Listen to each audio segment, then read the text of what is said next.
Hey guys, welcome back to the channel. Today, we're starting part 1 of an awesome What If Deku became a genius hacker adopted by the League of Villains story. If you want to see part 2, drop a comment below and tell me what you think. Don't forget to like, subscribe, and share. Now let's jump into the story.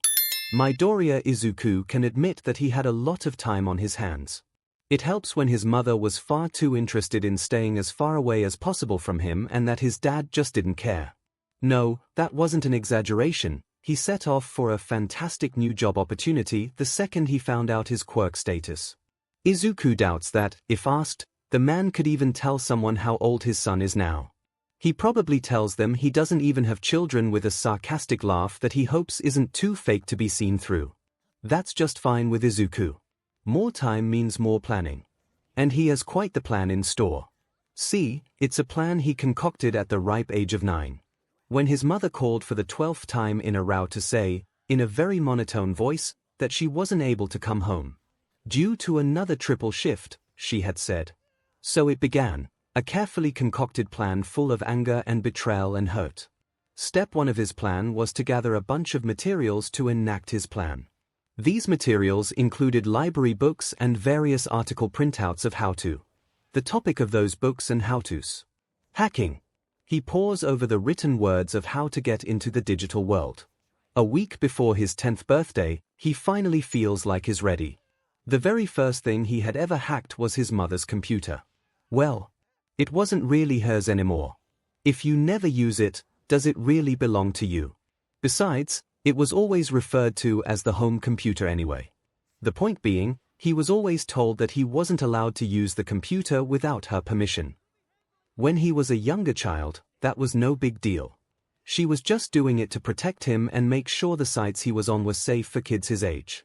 More often than not, asking to use it would garner an immediate yes, especially if he told her what he was going to be doing on it. After his diagnosis, it was the biggest deal.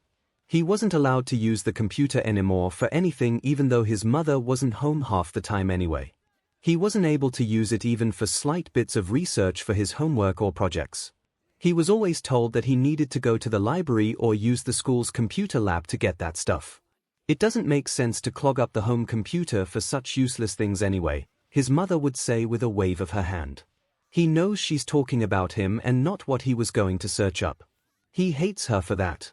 He's come to hate her so much. Which is fine because she hates him too.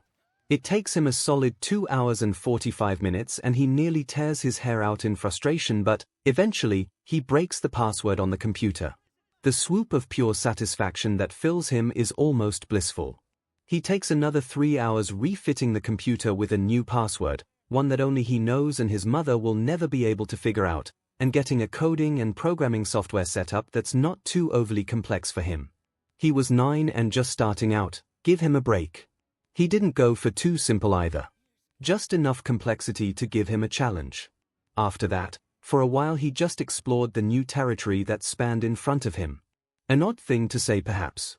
But the syntaxes and command prompts and feedback loops just called to him in a way that made his logical brain light up in glee. He doesn't do anything life-changing that night. Of course not. He's just getting into it. Just a bit of playing with codes to start getting into the swing of things. By the end of the night, he's pleased with his progress and eager to try more things tomorrow. Back to the current day and the matter at hand though, Izuku has quite a lot of time on his hands. He's not surprised by the amount either. It's been several years since that day when he was 9. Now he's 13 and so much has changed. For one, he's free of his mother. How? Long story. One he'll tell another time, perhaps. It did involve a lawyer and a court though. He's got a steady amount of cash now too. Where did he get it? Cryptocurrency. Turns out his mind is really good at figuring that stuff out and he's sitting on a nice pile of cash in a bank account to prove it. Stocks are also being invested in as well. Izuku's very careful about who or what he invests in. He looks at all companies he invests in both morally and financially. Never know what a big name place hides in the shadows. He doesn't go to school anymore either. Well, not public school at least. He swayed to online classes shortly after getting free of his mom. Again, long story. He's very far ahead in his classes, at least 3 or 4 months ahead. with very high grades. So he's not really worried about it all that much. His setup is now much different too. The old home computer has been replaced with a hand-built computer processor of his own design. It can run an entire office's server almost single-handedly through its one tower. It's placed in the living room where the TV used to sit. Izuku didn't watch it outside of Hero News anyway, so it was no big deal to get rid of it since he can just read that stuff on the internet and watch hero battles from there. There were 5 screens hooked up to it, each one delegated to a different thing Izuku needed. A long speaker sits at the bottom of them. His keyboard, mouse, and even a small touch tablet were wireless and far more advanced than the ones hooked up to the old computer. A nice printer and set of headphones too. Both are also wireless. And his cell phone. Oh, it's the piece de resistance, in his opinion. A highly souped-up model of a new touch phone that has nearly the processor power of his computer at home. And his own little surprise on it was wonderful. A hand-built and hand-coded personal assistant with just enough AI technology to be self-sufficient in its tasks. He modeled after a cat and named it Catra, short for Computer and Technical Real-Time Assistant. Surprisingly, the name came after he made her a cat. He had to use cat somewhere in the name. It wouldn't have felt right to him otherwise. Where was he going with this train of thought? Oh right. Free time. Lots of it. With this free time, he decided to try his hand at something a little on the newer side. He's never really done something like this before. See, he came across a new crime syndicate in the making the other night while scrolling through some of the street cams around the city. He was able to identify several of them using a facial recognition program of his own design and utilizing public records to match them. The Quirk Registry database was a lifesaver in helping him formulate plans and hero matchups on how to coordinate their capture. He was even able to track them to their hideout and tag several of their vehicles in case a few of them got away somehow. Then he ran into a problem. The problem? This information was meaningless to him. He couldn't do anything with it. So the solution was to get it to someone who could use it. He turned his research into the local police headquarters on who was the best person to send it to. They were the best people to be able to follow the plan he made. But he had to make sure it got to the right one. He looked at all the profiles of all the detectives and sergeants, even the chief of police himself, seeking anyone who would be fair and take his information seriously without thinking it was a joke from some nobody just trying to get a laugh. He came across the profile for a detective, Tsukoshi Naomasa. His record and psychological profile were exactly what he was looking for. His quirk too ensured that he would more than likely be fair. He went out immediately to purchase 3 things for his small mission: a flash drive big enough to hold several gigabytes of video footage, a small box used for shipping, and a printable label. He loaded up the flash drive with all the evidence he had on the crime syndicate and its members off of his computer. He typed up a quick note and printed it out. When he looked at it, he realized that it probably needed a signature. He couldn't use his name though. That would lead the police right to his doorstep. So with his left hand and as many jagged lines as possible, he signs the note as being "with love, from Binary." He packs the flash drive and note into the box, then seals it up. He prints the label with the address of the police force headquarters and addressed to Tsukoshi Naomasa. He slaps it onto the box with a satisfied sound. Now, how to get it to him? He's tempted to just mail it, but that's a lot of opportunities for the police to find their way back to him again. Also, who knows how long it would take even with express shipping to get it to him. No, the postal service couldn't be trusted with this. So, he'll just have to do it himself, he supposes. It is midnight now. He's got the cover of darkness to help him not be spotted, so. Wait, darkness. That's it. He grabs a black hoodie out of his closet and his backpack. He throws the hoodie on, then packs the box carefully into his backpack. That way he wouldn't be spotted by any cameras as carrying it. Then he heads out of his apartment. He takes random pathways all the way to the police force headquarters. He sits on a bench nearby but not too close to the entrance. He makes a show of waiting for several minutes calmly before looking around for anyone nearby. When he sees no one, he pulls out his phone with a confused face. He sighs as he taps a couple of things on the screen. To most it just looks like he's trying to entertain himself while he's waiting. Instead, He's executing a few commands from his phone with 𝐂𝐲's assistance. In an instant, the lights in the area about 5 blocks wide in radius start to flicker. He makes another small show of looking around confusedly before another tap on the screen makes the lights go completely out. He smirks. Power grids are far too easy to get into these days. Under the cover of absolute darkness, with no lights or cameras working, he pulls the box out of his bag and rushes over to the entrance of the police headquarters. He sets the box down precisely in a place where it will be easily seen by the front desk. He returns to his bench and ensures his bag is zipped and that he's sitting in the same place and position as before. With a couple more taps on his phone, the power is restored. It comes on with a large hum of electricity.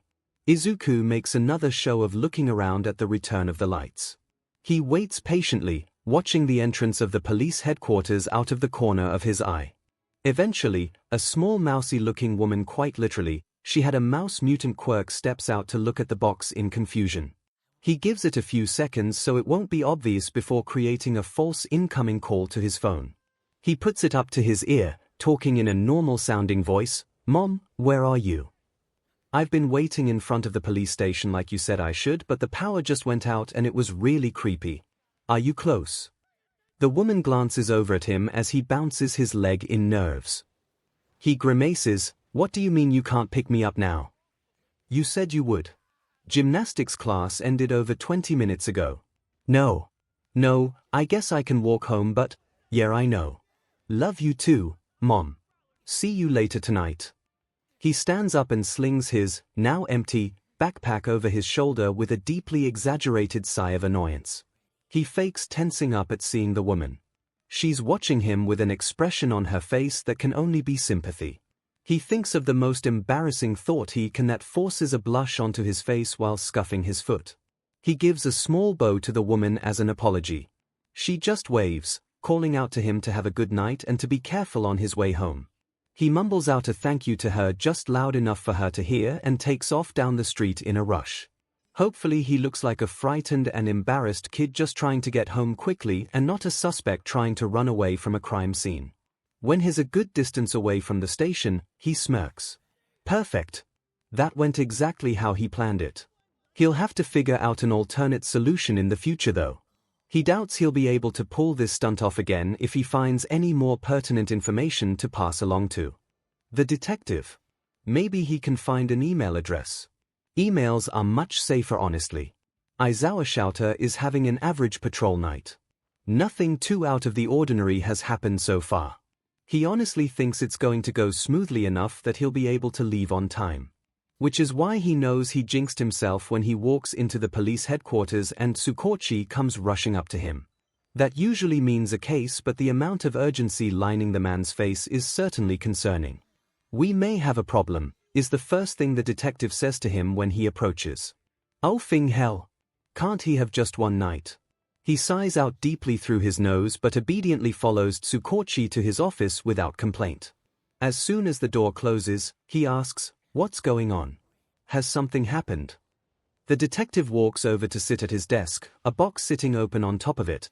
This box was sitting outside of the front entrance last night after a freak power outage occurred that was about 5 blocks wide all around headquarters.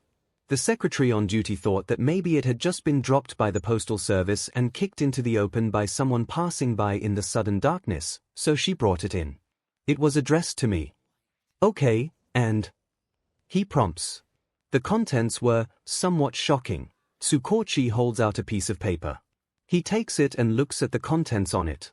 "Thought you could use this, detective. Try not to wait too long to follow up on it. I don't know how long it'll be before this info isn't valid anymore. Have fun.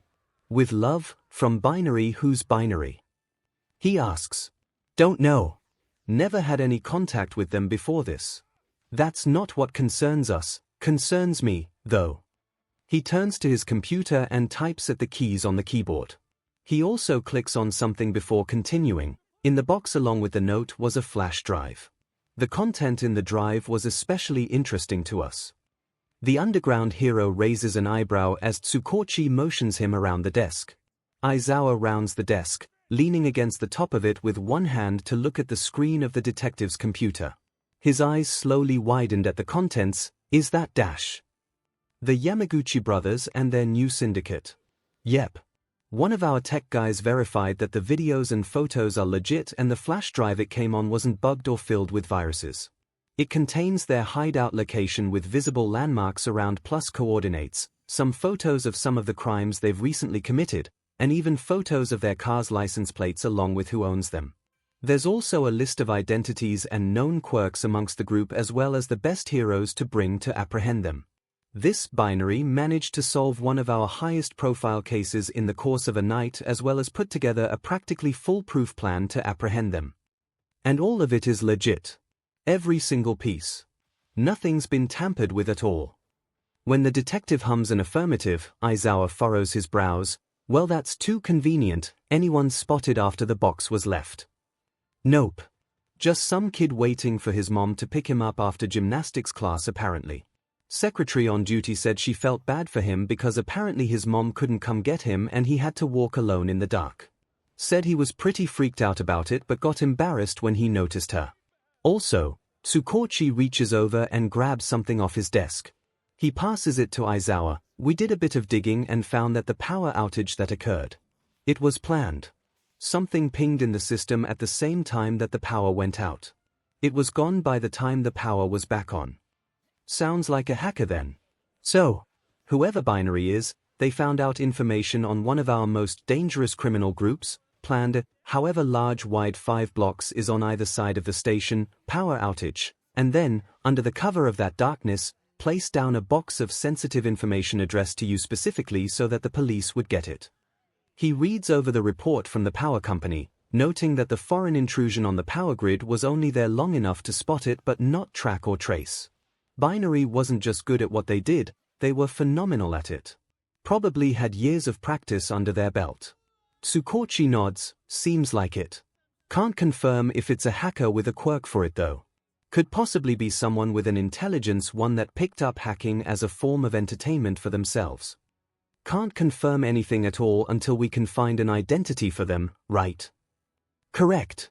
I was also questioning myself as to why me. The detective leans back in his chair. Why you? What do you mean? Yeah, well.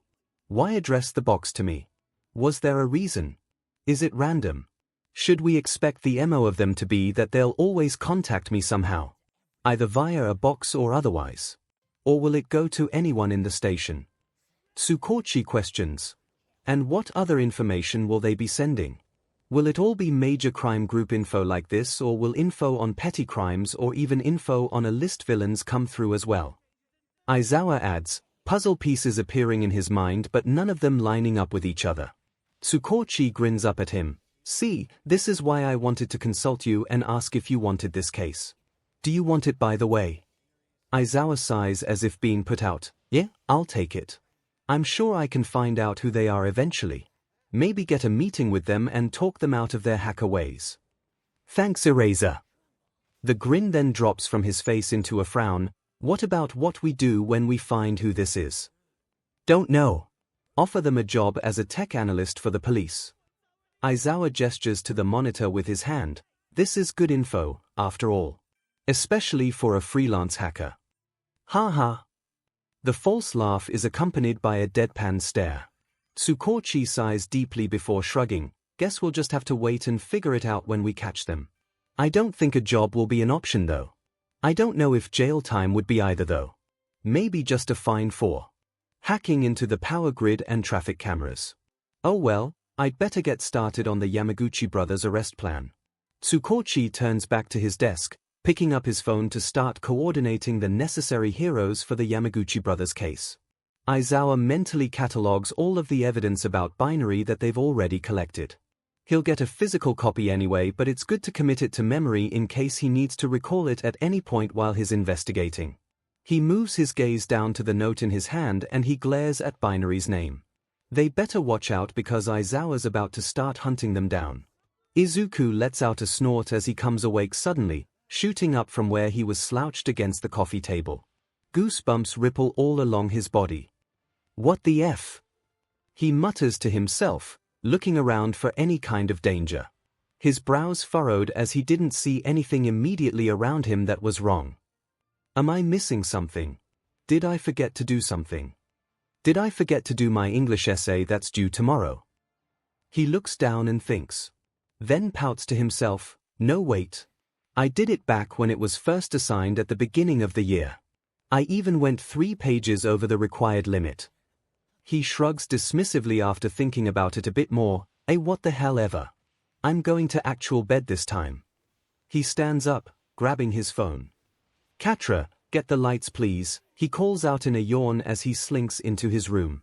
The lights to the apartment cut off behind him with a small meow sounding after he closed the door to his bedroom. Izuku yawns widely while sitting at the kitchen table. He blinks heavily and takes a sip of his specialty iced coffee. An iced caramel latte with just a shot of both vanilla and chocolate syrup, extra whipped cream and ground chocolate flakes on top. Freshly delivered from the little homebrew shop down the road from his apartment. He's so grateful that he found them all those years ago.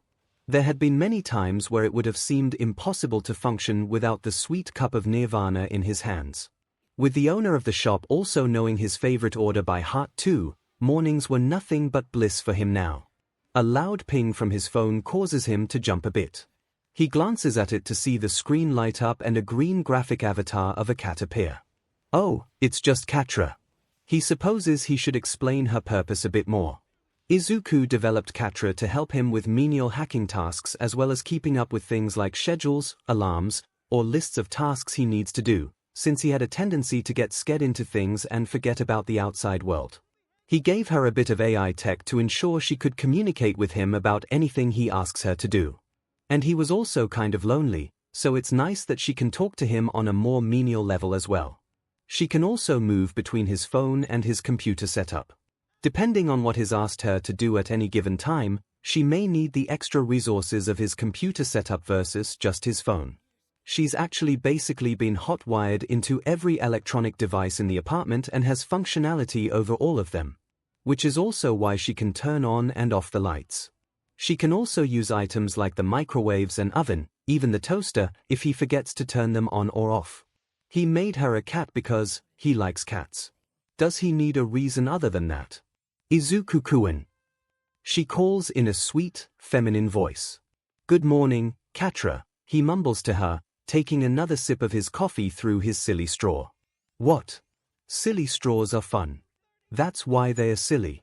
The cat blinks at him, head tilting to the side with a confused-sounding feline noise. The time is currently 1300 hours. Calling out a good morning is incorrect, Izuku-kun. I just woke up. So it's morning for me, he responds blasely. Illogical. When one wakes up does not make the time automatically morning. Time does not stop or change for a single human being. Why did I have to make you so uptight about the rules of the universe? He groans to himself while tossing his head back. He turns back to the screen with a, fine. Sorry. Good afternoon, then. What is it? There seems to be someone searching the internet and the Quirk database system for binary. IP address pings them as being from UA High School. I felt the need to tell you since that's what you signed your note to Detective Tsukochi as last night. Izuku blinks. UA. Who could possibly be looking for binary from UA? Not to mention this soon. It's only been a night. He gets up, snatching up his phone as well. He moves over to the couch and pulls his keyboard and mouse into his lap. His phone is placed on the coffee table. He picks up the signal that Katra locked onto and starts working on hacking his way through the firewall. It's much stronger than he normally deals with, he'll give UA and more specifically Nedzu that, but it's got nothing on his years of practice with hacking things like this. Once he's in, he secretly turns on the camera for the computer making the search. On screen is a black-haired male with equally dark eyes. He squints at the monitor and types something else in as Izuku watches him. Why is this man searching for Izuku's new alter ego? Better yet, who is he? He's a hero for sure. Only heroes teach at UA. Which one though? Katra, run facial recognition on him. The cat avatar shows up in the bottom corner of the screen that has the man's face. A green box appears around him as various data boxes light up the screen. A bell-like sound chimes as the recognition software gets a hit after just a moment. The information details transfers over to one of the free screens. Katra meows, sounding pleased with herself, He has been identified as 𝐒𝐬𝐽. Age hero alias, Eraserhead, the Erasure Hero. Hero section, Underground. He teaches hero lore and ethics at UA and is also the homeroom teacher for Class 1A of the Heroics course. Married to one Yamada Hisashi. Ah. Eraserhead. Should have guessed. Get me as much information on Yamada that you can find as well. I'm probably going to need a shock factor. He types up a few commands on his keyboard. He pulls on a headset with an attached microphone. He then uses a program software to mix a couple of pitches and tones on a soundboard. He presses the record button with it on. Testing, 1 2. His voice that comes back through his headphones is highly distorted and sounds much older than he is. Yep, that'll do just fine. Showtime, he mutters with a grin. He filters the modifier through his headset's microphone and gets to work on hacking just a bit deeper through the firewalls. Then he takes control. The man, 𝐒𝐬𝐽, jumps back, eyes squinting in suspicion as his screen lights up in various distorted colors of green, ranging from dark to neon. You seem to be looking for something there, Izuku says, a bit cautiously, to him. His voice comes through on the computer's attached speakers. The man's eyes trace the computer monitor before narrowing further. What the hell, what's with that look? You seem to be searching for me. I thought I might do you a favor and let you talk to the real thing instead of whatever it is you would have found on the internet. Would have been nothing, by the way. I'm too new for that. A blink is the only sign of confusion from the man. Izuku will give it to him. He excels on keeping his emotions on the back burner as only an underground hero can. 𝐒𝐬𝐽 then raises an eyebrow at the screen. You're binary then? Correct. Congratulations. You win. He plays a sound off the digital soundboard of a game show's winner's sound. I take it you learned of me from one Detective Tsukochi. He's the only one I've contacted with my debut. I hope he liked my present. Yes, he appreciated the information you found. And he asked me to find out your identity. Good luck with that, he chirps with a grin. You're going about it the wrong way after all. You're not going to find anybody like me in the quirk registry database. So you saw me checking around in there. Why do you say that though? 𝐒𝐬𝐽 prompts. He waggles a finger at the screen even though he knows the man can't see it. I know what you're doing. You're trying to get me to tell you things about me, but it won't work. I'm smarter than that after all. 𝐒𝐬𝐽 clicks his tongue in annoyance. Listen, I thought we could maybe do this peacefully, but if you won't cooperate, then I'll have to go about it the hard way. My. That sounds like quite a declaration of war against me. I wonder what the hard way entails. So color me intrigued. How about I help get you started then? I'll tell you why I picked the name Binary. It was spur of the moment when he did pick it, but now that he's really thought it through, it's a good name. Especially for him. 𝐒𝐬𝐽 raises an eyebrow warily. Smart of him. Go on, he says. Binary code is a series of zeros and ones strung together in a specific sequence. On paper, it's useless. Annoying. Worthless. But put that same string of zeros and ones into a computer, and suddenly it's a language far more complex than the human mind can comprehend. I was the same way. The world decided I wasn't good enough in the physical plane, so I went digital. That's why I chose the name Binary. And you should be very, he smirks at the underground hero on screen, very afraid of the reach I have here. 𝐒𝐬𝐽 shouter. 𝐒𝐬𝐽's jaw loosened a bit as his eyes widened. It's as good of a jaw drop as Izuku's going to get from a man like him. His voice is hard as he attempts to ask, how did you dash? Oh, it was almost too easy. Identities these days are so simple to find. Like I said, be afraid. He smirks at the neighboring screen that Katra had pulled Yamada's information onto. Give your husband, Yamada-san, my warmest regards. He looks like such a kind man. And he's such a good hero as present MIC. Bye now. 𝐒𝐬𝐽's further widening eyes are the last thing Izuku sees as he cuts the connection. He pulls off the headset and places it and the keyboard on the coffee table. He lets out a gasping breath that's closer to a sob. He can't believe he just did that. He talked to an underground hero. He talked back to them. Oh God, he's going to be in so much trouble if they ever figure out it was him.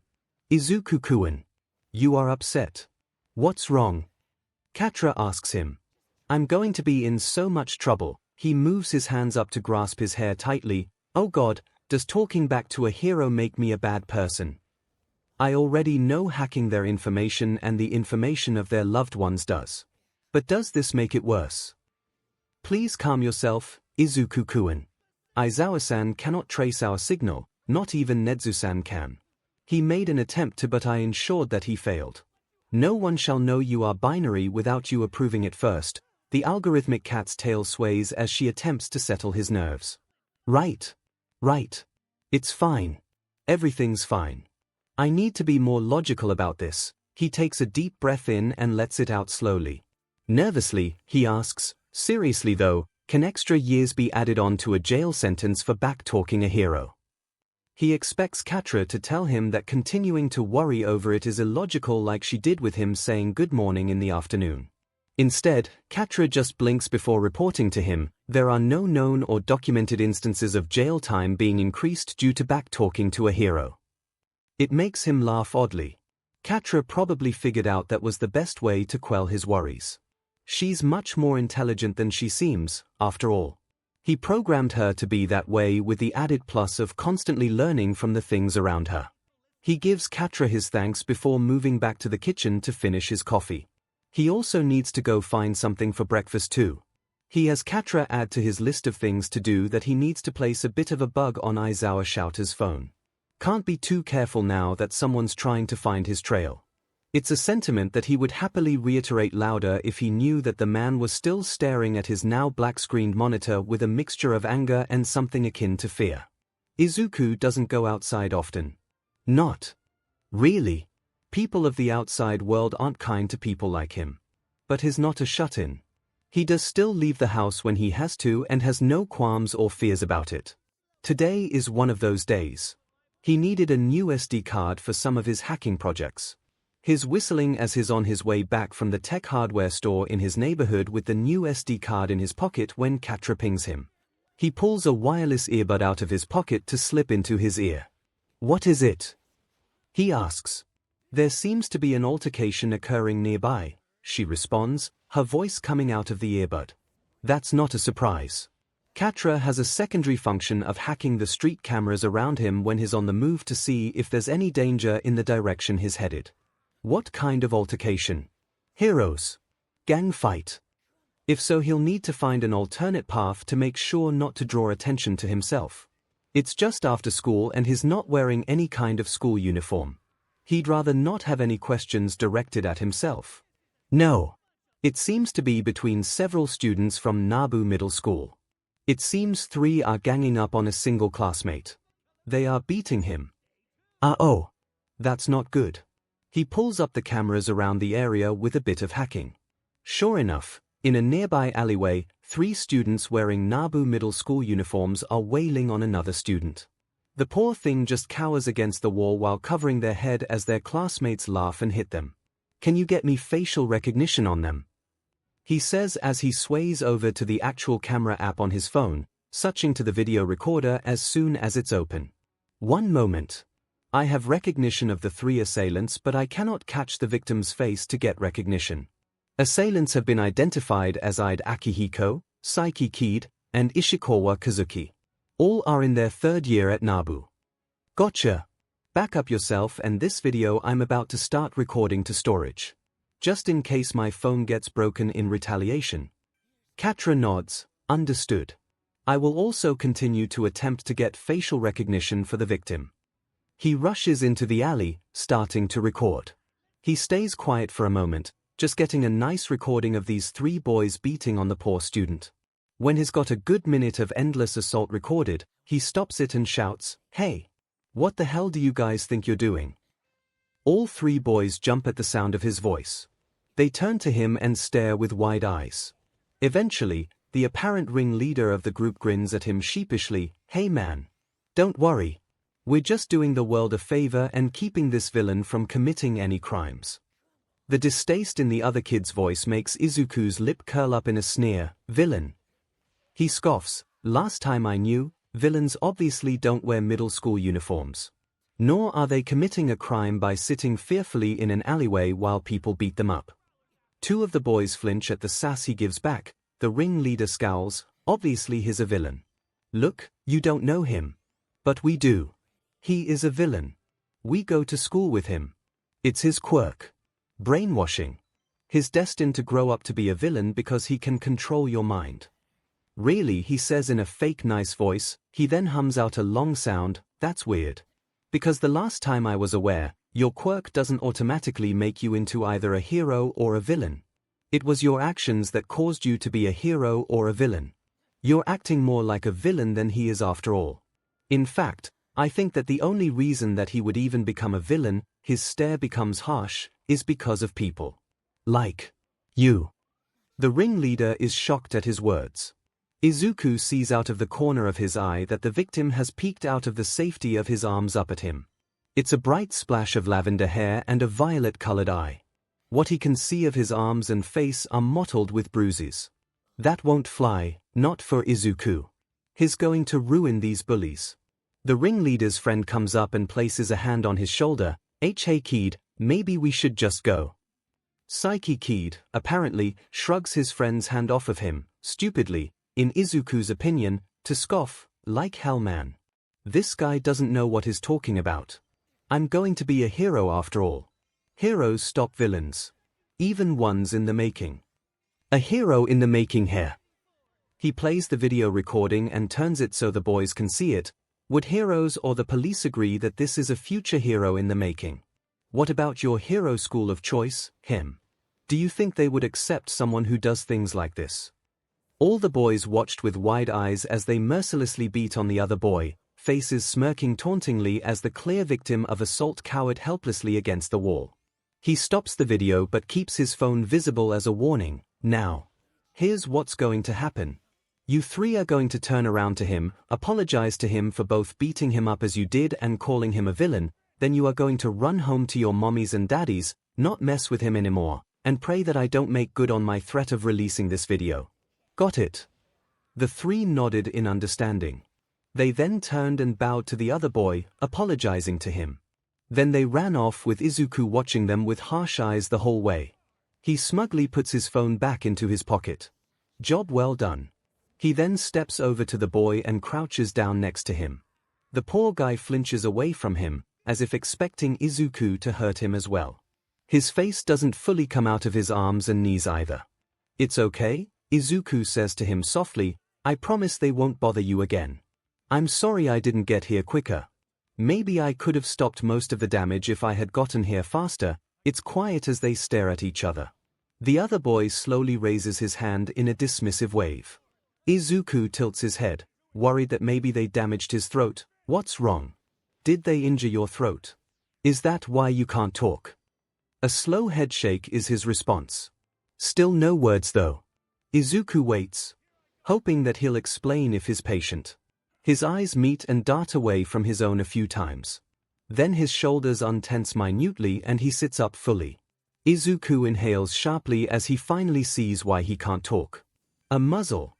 This kid's been muzzled. Holy, he yells, reaching up to see if he can get it off. The guy flinches but doesn't back away as Izuku's hands touch the back to try and find a buckle or clasp. His fingers come across a latch but they also come across something much larger. Izuku leans up further to see it. It's a padlock. Are you kidding me? He murmurs, mostly to himself. Purple-haired guy's eyes fall to the ground in shame. Izuku holds out a hand. No, no. I'm not mad at you. I'm mad at whoever put this thing on you. They are absolutely insane. 2 slow blinks and a nod in understanding. Izuku pats his pockets down to see if he has anything he might be able to pick the lock with. He comes up with nothing though and groans in annoyance. Of all the times for him to leave even his small screwdriver at home. Home. He'll just take this kid home with him. Wow, that actually sounded creepy. He'll help this kid at his home. Yeah, that sounds a bit better. Okay. So, I don't have anything to get that off of you with me, but I should at my house. Would you mind coming with me so I can pick that padlock on the back? Wide violet eyes blink again, this time in shock before nodding again in acceptance. Great. Let's get going then. Oh wait. I don't know your name and you can't tell me. He places a finger on his lips to think, then face palms himself. He has 𝐶atra. Duh. He pulls his phone back out and holds it out. Here, hold this for a second. The boy takes it curiously as Izuku grins at him. 𝐶atra, facial recognition on the victim now please. A thin eyebrow raises in confusion before blinking in shock as 𝐶atra appears on screen with a meow. His eyes seem to light up with a sparkle as 𝐶atra chirps, through the phone speaker this time, "One moment please." He smiles as the boy becomes enraptured by the green cyber cat. Recognition found. She purrs out happily, bowing her head slightly. Greetings Shinsu Hitoshi-kun. It's a pleasure to make your acquaintance. Shinsu, here. Nice to meet you then. I'm Midoriya Izuku. And the cat on my phone screen is 𝐶atra. You seem to like her, so you can talk to her more when we get that muzzle off of you at my house. Izuku smiles in a way he hopes is comforting to Shinsu. Shinsu can't exactly smile with the muzzle on, but his eyes do scrunch a bit in what Izuku assumes is a bit of a smile. Shinsu nods again and, with Izuku's help, finally stands up. It's slow going, but the walk home is quite peaceful. It probably helps that 𝐶atra was giving them directions to ensure they didn't run into anyone on the way. Izuku really didn't want any questions as to why he was helping a heavily bruised and muzzled boy his age back to his apartment. When they finally get there, Izuku unlocks the door and calls for 𝐶atra to turn on the lights. His computer setup also hums to life as the lights in the house all turn on. Izuku helps Shinsu over to the couch, gently lowering him down onto it. There you go. Okay now, Izuku turns to the coffee table and sifts around through the stuff on it. It's not here. 𝐶atra, where did I leave my bobby pins container? I believe I last saw it on your dresser in your room. Perhaps behind one of your textbooks. The cyber cat replies, now appearing on one of the computer screens. Izuku mumbles a thanks, racing into his room to search for the container. Just as she said, it was hidden behind one of his textbooks for his online classes. He first started using them when his hair got too long when he was younger. There was a time just after getting free of his mom when he was still really scared to go out alone. He let his hair go and it got too long, falling into his face every time he was trying to do something. So he ordered the container of bobby pins, the same one now in his hand, to pin his hair back. When he got his confidence up enough to go out and get a haircut by a professional, he still kept them in the event that he accidentally locked something without a key and needed to pick it. He really needs to remember to find a way to keep them on him at all times. Never know when you're going to need them out in the field. Like today. He runs back into the living room, skidding to a stop in front of the coffee table again, back. He snatches up a small screwdriver sitting on it and pulls one of the pins out of the container before moving behind Shinsu. Okay, it might take me a minute, but I should be able to pick this lock and get that thing off of you. Is there anything I can do in the meantime, Izuku-kun? 𝐶atra asks. Yeah, Izuku says, not looking up from his work. Start compiling evidence against those boys as well as Nabu Middle School and anyone else you can find who's made attacks or discriminatory actions against Shinsu-kun. Pull cam footage in and around the school, if you can, to see what you can find and keep anything that flags. Verbal and physical altercations both. Once you've got it all nice and neat in a file, load it onto one of the empty disks. I haven't had a chance to go out and buy a new flash drive. So I'll just have to waste a CD. Also print a label and write up a quick note of our findings for Tsukochi-san. We'll stick it in a box with the muzzle and deliver it to him again. Shinsu's head w's around to him in clear shock, causing his arms to bend at an awkward angle to keep hold of the padlock. Whoa. Hey, don't do that. This isn't exactly comfortable. Shinsu quickly turns back to face front with wide eyes. Izuku sighs in relief as the painful stretch lets up in his arms. He then smiles at him over the top of his head. You can tell me what's so shocking when we get this off. Okay. Shinsu gives a minute nod and Izuku gets back to work on picking the lock. After several frustratingly long minutes, the lock gives. Izuku makes a sound of triumph and carefully pulls the strap loose. Shinsu gasps out as if he's finally able to breathe when the muzzle is pulled off his face completely. Thank you, he says sincerely, voice gravely from disuse. Of course. Izuku rounds the couch and crouches in front of him. He winces in sympathy. Ooh, the muzzle cut into your cheeks. Not to mention those bruises, let me go get the first aid kit. And some ice. Izuku is quick to move away from him again, going to get all the things he needs. He gets the first aid kit from the bathroom first, then moves to the kitchen to make up a couple of bags of ice. As he's in there, he hears Shinsu ask Katra, "Why did he help me? I mean, he made you, so his quirk must be amazing, so why did he help someone like me? Why didn't he just walk away like all the others with super amazing quirks when he heard that I have a villain's quirk?" Izuku stays quiet and smirks. He knows Katra will sort him out. He gave her a special coding strand that makes her abhor quirk discrimination. She lets out a low growl at the questions. Firstly, Hitoshi-kun, no quirk has ever been categorized based on whether or not it is a hero's or a villain's. There is no such thing as a villain's quirk, just as there is no such thing as a hero's quirk. Every quirk can be used for good or for ill, just like anyone can use a knife the same way. Secondly, Izuku-kun has no quirk.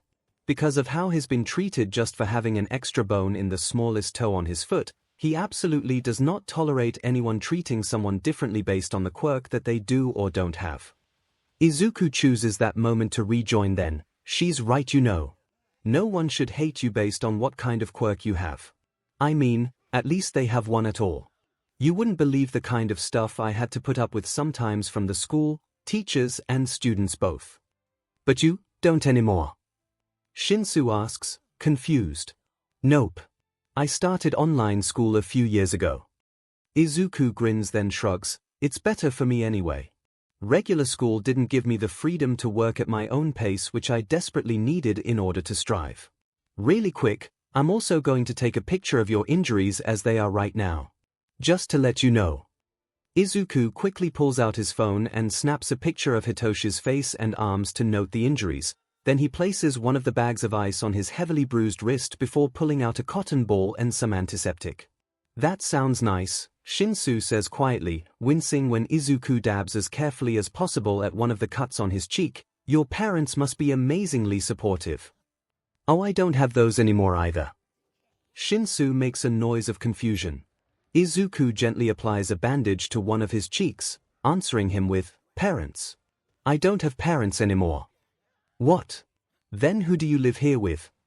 Like, another family member or something? Nobody. I live on my own. Have since I was about 10. He moves over to the other cut, repeating the process. It was a whole legal thing, but basically I proved my parents were both horrible people who weren't doing anything to raise me anyway, and that I could live on my own just fine without anyone to constantly supervise me. And that it was safer for me to be on my own. It was kind of like American emancipation, but not quite. I don't know, you'd have to talk to my lawyer to get all the ins and outs of the legal stuff. He explained it to me once, but I was 10 at the time and didn't really get it. Probably would get it now if he explained it again though. You have a lawyer. Another bandage is applied to the other side of Shinsu's face before the second bag of ice is placed over his eye. Izuku hums, I don't know how much you've figured out about me, but I'm a hacker, in case you didn't know. Yeah, I figured that out, Shinsu says, or at least had a guess that you might be based on Katra. Izuku grins at him before sobering back into a more neutral facial expression. So anyway, back when I was first getting started, my mom, who was awful by the way, decided that she was going to stop sending money to the house to help me pay for food and other things I needed. Her reasoning was something like I wasn't worth it, maybe. I don't remember exactly. In order to feed myself, I offered my hacking services to the public if you knew how to find me. Well, a lawyer, Iwai Fumio, reached out to me about his firm partner. He had concerns that his partner was forging evidence to get guilty clients who paid him a hefty enough bribe out of prison time. He was. I found out how and all the cases he had done it for, as well as how much he was paid for it each time.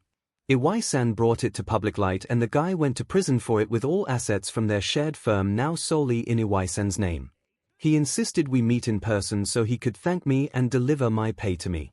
I agreed because I really needed the money and was worried he would keep the money from me if I said no. And he found out when you two met. Pretty much. I was a 10-year-old who just showed up to a cafe to meet with a lawyer to get a paycheck for hacking his ex-partner's records and cases to find out if the guy was committing fraud. I'm sure you can imagine how surprised and shocked he was. He asked me questions about my home life and I told him. Shinsu gives him an "are you stupid" look. Izuku waves him off as he's putting the first aid supplies back in the kit. Yes, I know. But I was 10.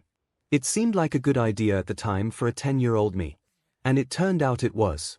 He got me out of my parents' custody and proved in a court of law that I was better off living on my own based on how the system treats people like me. Someone still had to be listed as my guardian, which 𝐻𝐻𝐼 listed himself thankfully, but it's more of an in case of emergency guardian. What happens if someone comes along and wants to adopt you or something?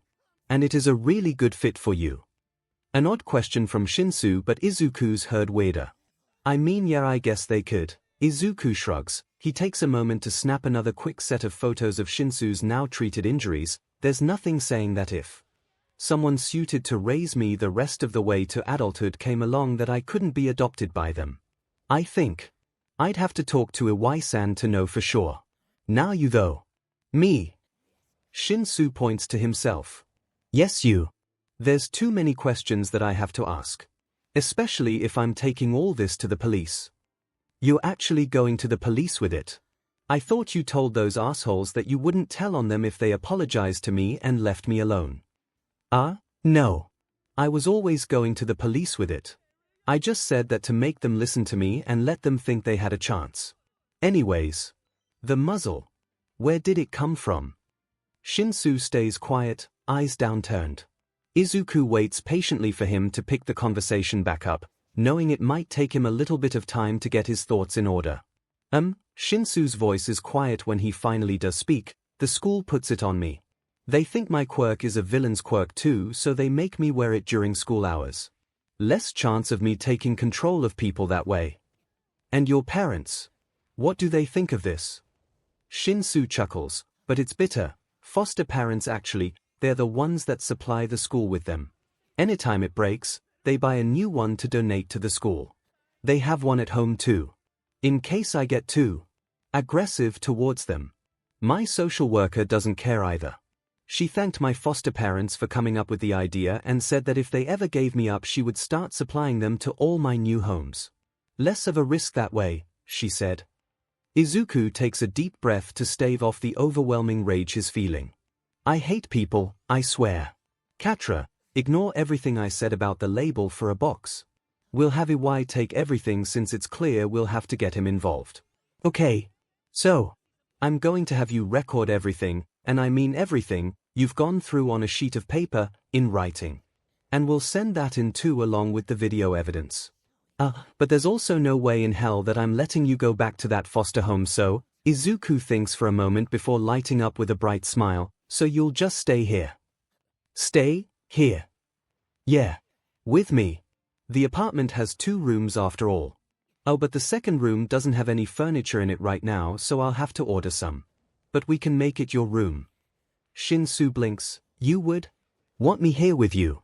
Even knowing what you do about me? Well, yeah. You're not going back into the system. Not if I have anything to say about it. Izuku moves to his bedroom, leaving the door open so Shinsu can still hear him. I'll get you a piece of paper or 5 and a pencil. As soon as you're done writing everything down, and again I mean everything, then you can come in here and catch some sleep. You look like you need it. What about you? Don't you need to sleep too? Shinsu calls back. Yeah, but I won't be able to for a while. I've got a lot to do. Don't worry about me though. I'll be fine. I don't have to worry about any new assignments for school until next semester anyway. He tears several sheets of paper out of one of his unused notebooks and grabs a pencil. He brings them out and hands them to the purple-haired boy. Besides, I've got to call 𝐻𝐻𝐼 so he can start making a case for you. I'm sure by the end of this week or maybe the end of next week at most, we'll have you living here full-time. 𝐻𝐻𝐼 doesn't play when it comes to the safety of kids. You really don't mind if I stay? If I live with you? Shinsu's voice sounds rough as tears well up in his eyes. Of course not. I'd be happy to have you here. Izuku smiles brightly at him. I know we've just met, Shinsu-kun, but I've been through what you've gone through. Maybe not to your level of extreme, but I know what it's like for people to treat you differently because of something you can't control. I wished more than anything during that time that someone would reach out and help me, but in the end they didn't and I ended up having to help myself. I want to be that someone who reaches out to help you. So you don't have to find a way to help yourself like I did. I've always wanted to be a hero. Let me be yours, ♯ Hitoshi. That's all it takes for the dam to break. ♯ curls into himself as he sobs, one hand raising to cover his eyes as the ice pack that was over his black eye falls into his lap. Izuku easily moves his hands over to rest on the other boy's back and shoulder, offering him some comfort without crowding him. He knows ♯ probably has never had that before and doesn't want to overwhelm him yet. Maybe at some point in the future he'll be able to offer more than just this. Perhaps a hug and a shoulder to cry on. For now, he'll have to let ♯ get used to his presence as something not out to get him like he probably expects from every human he comes across. When the tears finally cease, ♯ starts working on writing down his statement of everything that's happened to him, both at his foster home and at school. Meanwhile, Izuku pulls his keyboard into his lap and gets to work, himself. First, figuring out again how he's going to get all this evidence to Detective Tsukochi through Iwai-san without raising suspicion. Then he's got a lot to do to ensure Iwai-san's job is easy with his new upcoming case regarding ♯. Izuku will take much joy watching all those wretched people burn, legally, that is. When Hitoshi wakes up, he's peaceful. Which is nice. There isn't someone screaming at him to get off his lazy butt and get ready for the hellhole he calls school. He wonders for a second if he's in a new foster home and that's why everything's so peaceful. Then the memories of the day before come back to him. The muzzle being placed on him a normal occurrence these days, the kids from school following him, them dragging him into an alley to beat him where it can't be seen, and then a sassy green-haired kid showing up to completely save him in every sense of the word. He gave him a guaranteed new and safe home. He feels tears well up in his eyes again. How long had he hoped for this? Prayed for it. Months. Years. Hitoshi-kun. Hitoshi jumps at the call of his name. He looks over to see a monitor hanging over a dresser that he hadn't noticed the night before. Catra blinks. Do cyber cats blink normally or even need to blink? At him before purring happily, "Oh good. You are awake." "Yeah," he responds, sitting up heavily while rubbing his eye with a fist. He yawns loudly before asking, "Where's Izuku?" It felt weird calling the other kid by his given name, but it felt even weirder to call him Midoriya. Catra reaches up and rubs a paw over her head. Is that another thing that cyber cats need to do? Or like to do? He's so out of his depth with her not being a real cat. She's still cute though. Izuku-kun is in the kitchen, she tells him. Has he slept at all? He stands up from the bed unsteadily, still fully waking up. Unfortunately not. He was working on finding evidence for your case for Iwai-san. Then he found some villains in a nearby area and has been working on getting the necessary info to turn it into the police. Does he do that often? He finds the slippers that he wore the night before and slides them on his feet. It is a new development with him. His ability with quirk analysis and hacking is useful for finding information about criminals to pass on to the correct authorities. He realized he could help while not getting too involved or in too much trouble. He doesn't put himself in unnecessary danger this way. Hitoshi hums in understanding as he heads for the bedroom door. Catra disappears from the hanging monitor. Hitoshi guesses she's moved back to Izuku's phone. He walks out and heads for the small kitchen area he saw yesterday afternoon. Sure enough, Izuku in all his green glory is sitting at the table. There's multiple sheets of paper and a notebook in front of him. His phone is propped up as well. He seems to be constantly rewinding and fast-forwarding something playing on it. As he approaches, he hears the boy mumbling, "If Edgeshot is there, injuries would reduce to a 16.5% chance and casualties would reduce to 8.3. But if Best Jeanist could be convinced to go to the apprehension instead, injuries would be drastically reduced to only a 9.4 chance with casualties reaching an all-time low of 2.9%. He scribbles something down in his notebook. Izuku-kun, Hitoshi-kun is awake. Catra pipes up from Izuku's phone, like Hitoshi expected, stopping the boy in whatever it is he's doing. Green eyes look over a shoulder at Hitoshi. A smile then accompanies it with a, "Oh, good morning, Shinsu-kun."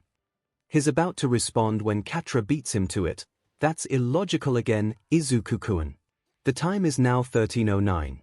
Just because Hitoshi-kun woke up a few moments ago does not make it morning. With the way Izuku rolls his eyes, Hitoshi can tell this isn't a one-off conversation. His mind is stuck on one thing though, it's after 1 in the afternoon. "Oh I'm so late for school." No you're not," Izuku says calmly, scribbling something else down in the notebook. Hitoshi makes a noise of confusion. What does Izuku mean? The genius of a boy raises an eyebrow while glancing at him again over his shoulder. "Really? Why would I let you go back to the place that's been one of the main causes of your abuse? Besides, I can't let you go back anyway. Iwai-san is going to make it a place of interest for an active case of possible abuse, negligence, and discrimination, your active case. As the victim, you can't go back until the case is resolved if you go back at all. There's a chance they might try and get you to drop the case against them with coercion, bribes, or threats if you do." "Okay. I guess the same rules apply for my foster home?" Hitoshi asks, starting to catch on to what Izuku was saying. Izuku nods with a smile. "Correct. A trusted officer and a member of Iwai-san's staff will probably take you to pick up your stuff from there later, but other than that you're free to stay here. My offer still stands for you to stay here for as long as you want. If you want to leave after the case is done, that's fine. But for the time being my place is basically your safe house while you're in protective custody. Since no one but Iwai-san knows where I live, it's the safest place for you. And no one would suspect that I was living with a kid I just met on the street yesterday. It's ingenious. It's my specialty." The smirk Izuku gives him is devious. He ducks his head down to go back to scribbling in his notebook for a few minutes more before he closes it and smiles, much gentler this time, at him. "Want some breakfast?" "I want coffee more than food," Hitoshi gripes. "That can be arranged, Hitoshi-kun," Katra chirps before adding in a stern voice, "but I must insist that you also select something to eat. Preteen boys of your age need at least 2,000 calories a day at minimum. Up to 2,600 if you are more active than most other children your age." You'd think I programmed her with a maternal instinct, but surprisingly she learned that on her own. Izuku shakes his head with a shrug. He then picks up his phone, closing whatever he was looking at, then taps an app on the home screen. "Here," he tells him, holding out the phone. Hitoshi takes it and looks at the screen. It's some kind of ordering app for food delivery, but it's selected to order from a cafe-type restaurant that Hitoshi doesn't recognize the name of. He asks Izuku about it as he scrolls through the menu. "They're just down the street and know how to make my coffee exactly how I like it. Plus they don't deny me or charge me ridiculously high amounts for what I order just because I'm quirkless," Izuku tells him. Hitoshi's head shoots up at that. That was a thing. People could refuse this green bean of a boy service, just because he didn't have a quirk. "What the F?" Izuku notices his expression and chuckles. "I know that look. You're shocked to hear that people can actually do that and wondering if it's true. The answer is yep. They absolutely can. They can consider our money as just as worthless as we are to them. The whole country thinks that quirkless people are just as protected and equal as the quirked ones, but they are wrong. Or lying to themselves. We're treated as if we're subhuman. There's no way we can be as strong or as smart or as fast as the quirked humans. So in the eyes of all the horrible people of the world, we must just not be human at all." Hitoshi lets that sink in. Then he's filled with an unimaginable rage. "What the F?" he shouts, clutching the phone in his hand tightly. "I thought I had it bad being called a villain at every turn, but I've never been denied anything because of my quirk. You mean besides basic human rights? Like a loving home and a school where you never have to worry about who's going to treat you like SHT. Or not being muzzled like you're a dog?" Izuku asks him sarcastically. Hitoshi blushes at the truth of the statement. "No, that's not. I mean Izuku waves him off. "Look, I get it. What I was meaning by that was that yeah, my life is, but it's not all rainbows for you or others either. Our quirk-based society is screwed up almost beyond repair. People forget that humans started off with no quirks at all and that the first ever documented quirk was the ability to glow. The first quirk was a useless one that wasn't even thought of as being for heroics because there was no such thing as heroes. At the same time, it wasn't thought of as weak either. It was thought of as too strong because humans didn't have quirks. Does that make sense? Am I making any sense here? No. I mean dash. Yeah. You're making perfect sense. I get it. I understand. Hitoshi smiles slightly before looking back at the menu on the phone. So what's good? Practically anything. I'm a fan of their full English-style breakfast. It's eggs, sausage links, 2 slices of bacon, 3 pancakes, and 2 slices of toast. It's delicious. And keeps me filled up until dinner time when I wake up later in the day like you did today. Hitoshi knows he's staring at the other boy with wide eyes. He knows and he doesn't care. Where do you put that much food? You're tiny. He flinches, realizing how that sounds. No offense, of course. At least you're not saying I'm small because I don't have a quirk. Izuku shrugs nonchalantly. He then motions back to the phone. Go on and pick whatever looks good though. Some coffee too. Don't worry about the cost or anything like that. I've got plenty of money. From what? Like child support or a trust fund. He passes by some waffles covered in fruits and syrup. His mouth waters. Yep, that's what he wants. He taps it to add it to the cart. Nah. Cryptocurrency. Also stonks. Izuku smirks. Hitoshi's finger stops as he's browsing through the specialty coffee. He looks up at him with narrowed eyes. Was that a pre-quirk meme? Maybe. The smirk sticks to his face. Hitoshi rolls his eyes with a groan before going back to the menu again. He finally selects and customizes his coffee of choice before passing the phone back to its owner. Katra chirrups a meow as her current location is given to Izuku. I've gone ahead and added your usual to the cart, Izuku-kun. She says happily. Izuku thanks her and pays for the order. He tells Hitoshi that it'll arrive in 20 to 30 minutes. Izuku opens his notebook back up to start writing in it again. Hitoshi sits there awkwardly, unable to entertain himself since his foster parents or social worker never got him a cell phone. He tries to keep up with the scribbles and mutterings Izuku's making but he can't. It all goes over his head and sounds like mumbo-jumbo to him. He knows their calculations but how is he making them that fast? And what kind of formula is he using to get those numbers in the first place?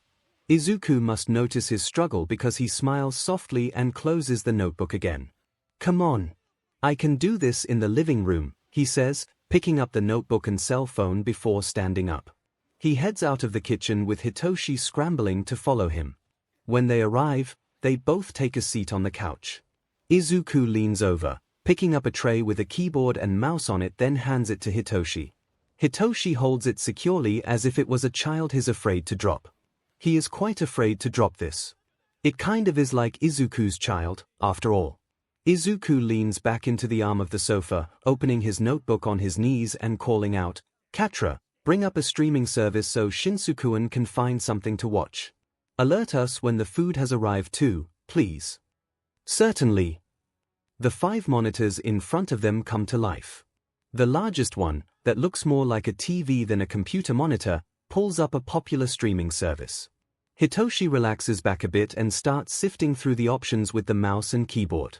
He whispers over to Izuku, you don't have to call me Shinsu by the way. We're going to be living together for the next while. Just call me Hitoshi. Please take care of me. Hitoshi then. Now watch something and relax a bit. Katra will let us know when the food gets here. Izuku snuggles down a bit deeper into the arm of the couch, picking back up on his project. Hitoshi smiles and selects a feel-good movie about a cat to watch. He can do that. He really can. Tsukochi Naomasa liked to think of himself as a good detective. He tried to be kind, fair, and overall unbiased towards the people involved in his cases. This included co-workers, victims, and heroes alike. He also tried to get them solved in as timely a manner as he could. He knows that the one thing victims and families of victims hate is waiting for justice. The one thing about his cases that he couldn't stand was the unknown.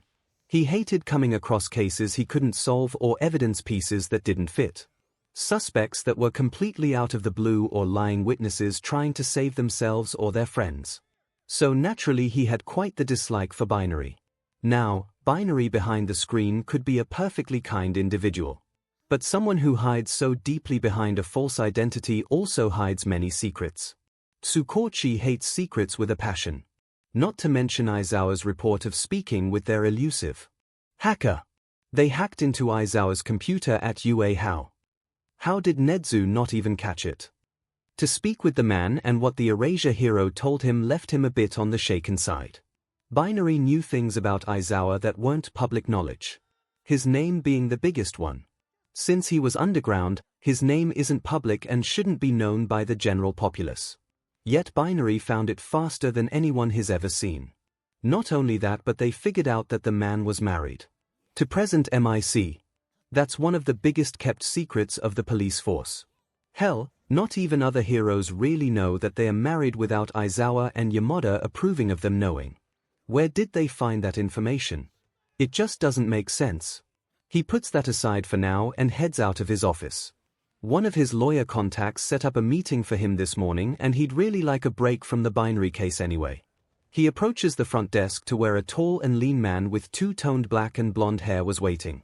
He was wearing a fashionable suit and was busy checking the black watch on his wrist. There's a box being carried under his other arm. Silvery eyes with slitted pupils dart up to him as he approaches. A fanged grin stretches across his face. 𝐒𝐭𝐚𝐲. Nice to see you again, detective. Wish I could say it was under better circumstances. True. 𝐒𝐬𝐽-san, he greets the man. To what do I owe the pleasure of a meeting today? 𝐒𝐬𝐽 holds out the box to him. Got a set of evidence for a case I'm working on.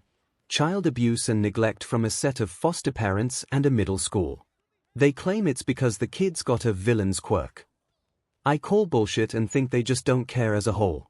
Was also hoping you'd assist by interviewing them, since there's less of a chance of them slipping away by lying with your quirk. True. 𝐒𝐭𝐚𝐲 takes the box. He sets it on the desk to open it. On the top is a packet of papers. Upon reading them, he finds them to be a handwritten account of pretty much everything the victim of the case, one Shinsu Hitoshi, has gone through both at home and at school. It's even signed.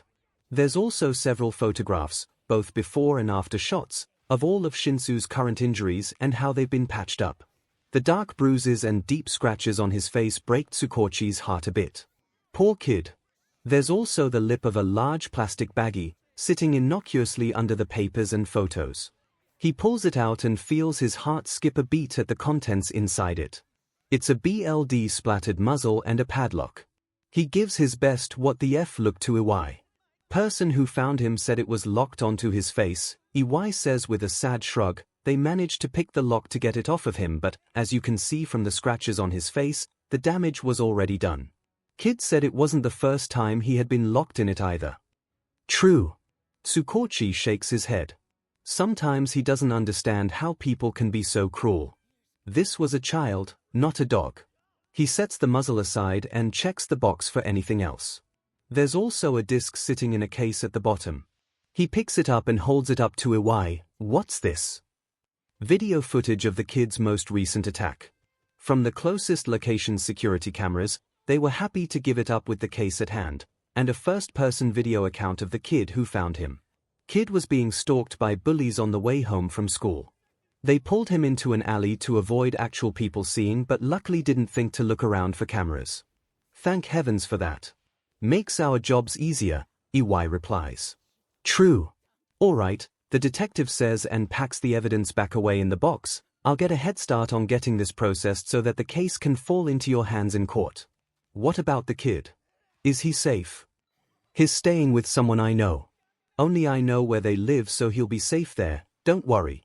The kid's also been told that under no circumstances is he allowed to go back to his old foster home or school for the time being until the case is resolved. We also told him that an officer and one of my workers, maybe even myself, would escort him to the old home to collect anything he might want at a later date. True. Well, that's good. They don't have to set up an elaborate witness protection order for the kid. Just file it so that he's marked as safe in a relatively unknown safe house. For some reason, he can't help but be reminded of another case similar to this one a few years ago. What was the name of the victim in that case? Didn't 𝐒𝐬𝐽 also represent them for that case too? Oh well, he'll look in his past case files later. Either that or he's sure he'll remember it at some point. Well, provided the interviews go well, and they should by what you've told me, you'll be in for a swift win. Another mark of victory for the snake of the courtroom. He jokes. Excuse you. 𝐒𝐻 scoffs good-naturedly, I'm the cobra of the courtroom. Named after my quirk, remember. The misrepresentation from you, I swear. 𝐒𝐻 laughs loudly, showing he meant no harm in joking back with 𝐒𝐭𝐻𝐲. The detective lets a small smile grace his face when he sees the man's fangs again. He can still remember the first time they met when 𝐒𝐻 resolutely would not laugh or smile, would even keep his lip curled over his teeth while speaking so they wouldn't show, because he was so often judged by people just by the sight of the cobra fangs. He's glad things have changed enough that the man feels comfortable with his own quirk now. The other man checks his watch again. Oops. Gotta run. I promised the snakelings I'd make 𝐒𝐭𝐻𝐲 𝐔𝐻𝐽 tonight. I need to get the ingredients for it. What's the occasion? 𝐒𝐭𝐻𝐲 asks as he picks the lid of the box up. 𝐒𝐻 smiles proudly. 𝐒𝐭𝐻 got the lead part in the ballet recital. I'm so proud of her. Oh. Congrats to her then. I'm sure she'll do great. Yeah, the smile on 𝐒𝐻's face softens to something somber. Her mother would have been so proud of her too, she would have been, 𝐒𝐭𝐻𝐲 nods. He never got to meet 𝐒𝐻's late wife, but from the way he talked about her, she was an amazing woman and an even more amazing mother. Her wrongful death and the case that ultimately resulted in her killer getting away is what made him go back to school to become a lawyer in the first place and start his own firm. Anyone who inspires that much conviction in someone must have been incredible. He would have been honored to meet her, but unfortunately, that just wasn't in the cards. Anywho, I should get moving. 𝐒𝐻 says, let me know if you need anything else and I'll contact you when the victim is ready to go get his stuff from his old foster home. All right. Thanks 𝐒𝐻-san. He puts the lid on the box and picks it up just as 𝐒𝐻 gets out the front door of the station. A second later his head pops back in as he shouts at 𝐒𝐭𝐻𝐲's back, 𝐒𝐭𝐻𝐲-san. He looks over his shoulder back at the lawyer. 𝐒𝐻 is staring confused at something just outside the door. As soon as he notices that he has the detective's attention, 𝐒𝐻 hesitantly asks him, did you know there was a box out here with your name on it? A what? He stiffens up as his heart sinks to his stomach. Does it have a return address on it? 𝐒𝐭𝐻𝐲 queries. 𝐒𝐻 takes a moment to respond, not that I can see. Should I be worried that this thing is a bomb? Sounds more and more like binary again. He winces and passes the box of Shinsu's case to a nearby officer, asking them to take it to his office. He then moves to the front door as 𝐒𝐻 backs up as far as he can. 𝐒𝐭𝐻𝐲 looks at the box and, sure enough, it's the exact same box that binary sent last time. Same printed label too. Yep, that's probably binary. Don't worry, it's nothing dangerous, just, he rolls several words around for a moment before settling on, an inconvenience. Oh. Binary. 𝐒𝐻 asks next, highly confused. Sorry, 𝐒𝐻-san. It's an active case right now, so I can't tell you anything more than this box is safe and not dangerous to myself or anyone else around me. When the case is concluded, I'll tell you all about it, he promises the man. I expect a glass of whiskey with it if it makes you make that kind of face. Seems stressful. Deal. Hate to ask because I'm pretty sure you would have told me by now, but it wasn't here when you got here, right? He questions, just to make sure that base is covered. Nope, 𝐒𝐻 shakes his head negatively. I can say with absolute certainty that it wasn't there when I got here. True. Oh, thank God. That meant the lawyer's not involved with binary. He picks up the box from binary and takes it inside after another farewell with 𝐒𝐻.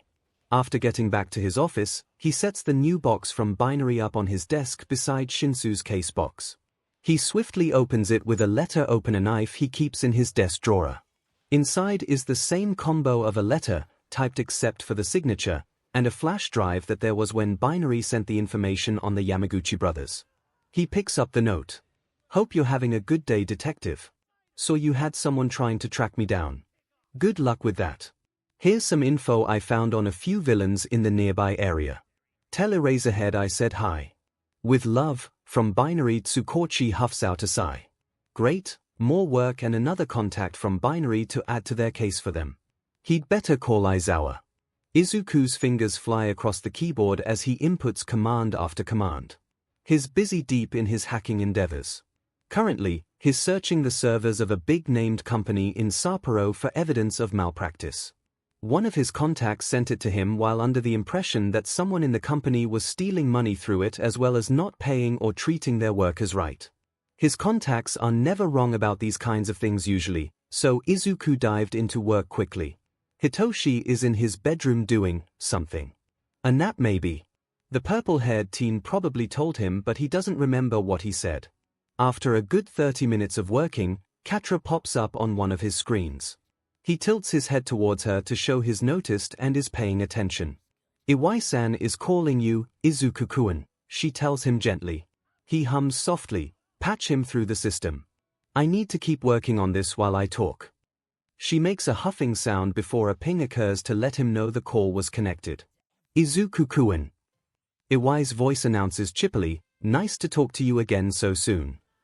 You too, Iwai-san. Is there something else you need from me? Or Hitoshi-kun? Izuku continues to type on his hacking program. Oh no. Nothing about that. I just wanted to let you know that how do I put this? The eagle has landed. No. The pigeon has flown the coop and received the letter. You can just say that Tsukochi got the box. Izuku rolls his eyes. 𝐶𝐻𝐻 and I ensure that all of our talk connections are secure and that no one can hack into them. They may try but they shall not succeed. 𝐶𝐻𝐻 insists firmly, I shall ensure it. You are one scary, not real cat, 𝐶𝐻𝐻. But yeah, I got the box to Tsukochi. I won't be able to do it again unfortunately since I now know that you're binary from him, but I at least was able to help out this much. Yeah, I'll figure out some other way. I think I'm going to stick to my plan of getting his email address somehow. Think that's common public knowledge in the police station servers. I could just give it to you. Iwai offers. Izuku pauses in his work, his mind that was flying 100 miles a minute suddenly coming to a halt at that. Yeah, that works. Izuku shrugs before he goes back to typing. It's a lot easier than what I was thinking of doing. I'll send it to you later then, kid. I've got to ask. You're not worried at all about the possibility of the police finding out? Iwai asks tentatively. I mean, yeah. Anyone who's doing anything remotely not completely legal does. But the difference is that I'm using what I'm doing to help them. If I was doing it just for the glory or my own gain, I'd be like any other person out there. But I'm not. If I get caught, I don't care because at the end of the day there are criminals behind bars that the police couldn't catch before without my help. It's also kind of poetic justice that they needed the help of the quirkless kid who had been told several times before that they couldn't do anything except be a waste of space. A sharp hiss comes across the phone. Izuku can't tell if it's an intentional one or one that's instinctual from Iwai's quirk. I suppose. You don't think of yourself as a waste of space, do you, kid? No. Not really anyway. I know I'm a human being and I know I deserve to be alive and to thrive as much as anyone else, but I can't help but think that if I had a quirk that maybe things would have been easier. Maybe I'd still have my best friend, maybe I'd still have a mom and dad who loved me, maybe I'd still be in school and having a blast with it. But then I think that if I did have a quirk, I wouldn't have met you. Or Shinsu. I wouldn't have discovered my talent with hacking or made 𝐶𝐻𝐻. I wouldn't be at the top of my online school because I'd still be in public school. It's a lot of back and forth honestly, Izuku admits honestly. Iwai hums in understanding. Izuku's glad he's not making comments about how he needs to change his thinking for the more positive side. Terusan always makes that comment. Granted, she's a therapist, so that's kind of her job. But she's not his therapist and needs to butt out about it unless he specifically asks. He continues working on finding the evidence he needs for the 𝐒𝐿 case and makes a noise of triumph when he finally finds it. He copies it all into a safe folder and emails it to the contact that asked for it. He then sets the keyboard down on the coffee table, leaning back on the couch with a sigh of relief. Anything else you need, Iwai-san? Izuku asks. No. I think that's everything. He's about to reply with a farewell when Hitoshi walks into the living room. The purple-haired teen blinks at him. Oh good, you're done. I was just about to force you to stop and take a break. You've been working for hours and haven't eaten anything all day. Izuku groans as Iwai lets out a loud laugh at that. Good to know you're being taken care of, Izuku-kun. Shinsu-kun will be good for you if he decides to stay with you fully. Shut up, Iwai-san. The green teenager pouts at the screen. The man just laughs again. I should go then. Listen to Shinsu-kun and get something to eat. Take care of yourselves, both of you. If you need me, just give me a call. Both boys return the goodbye before the call cuts out. Hitoshi gives him a look before waving a hand at him. Go on then. Pull up your food DLVY app or whatever and let's get some food in you. I'm hungry too. Yes, oh mighty overlord. Izuku replies with an eye roll but still grabs his phone to pull up the DLVY app. Hitoshi swipes the phone from him and starts looking through their options, making small comments about what looks good or is a pass. Izuku smiles and just lets him take his time deciding.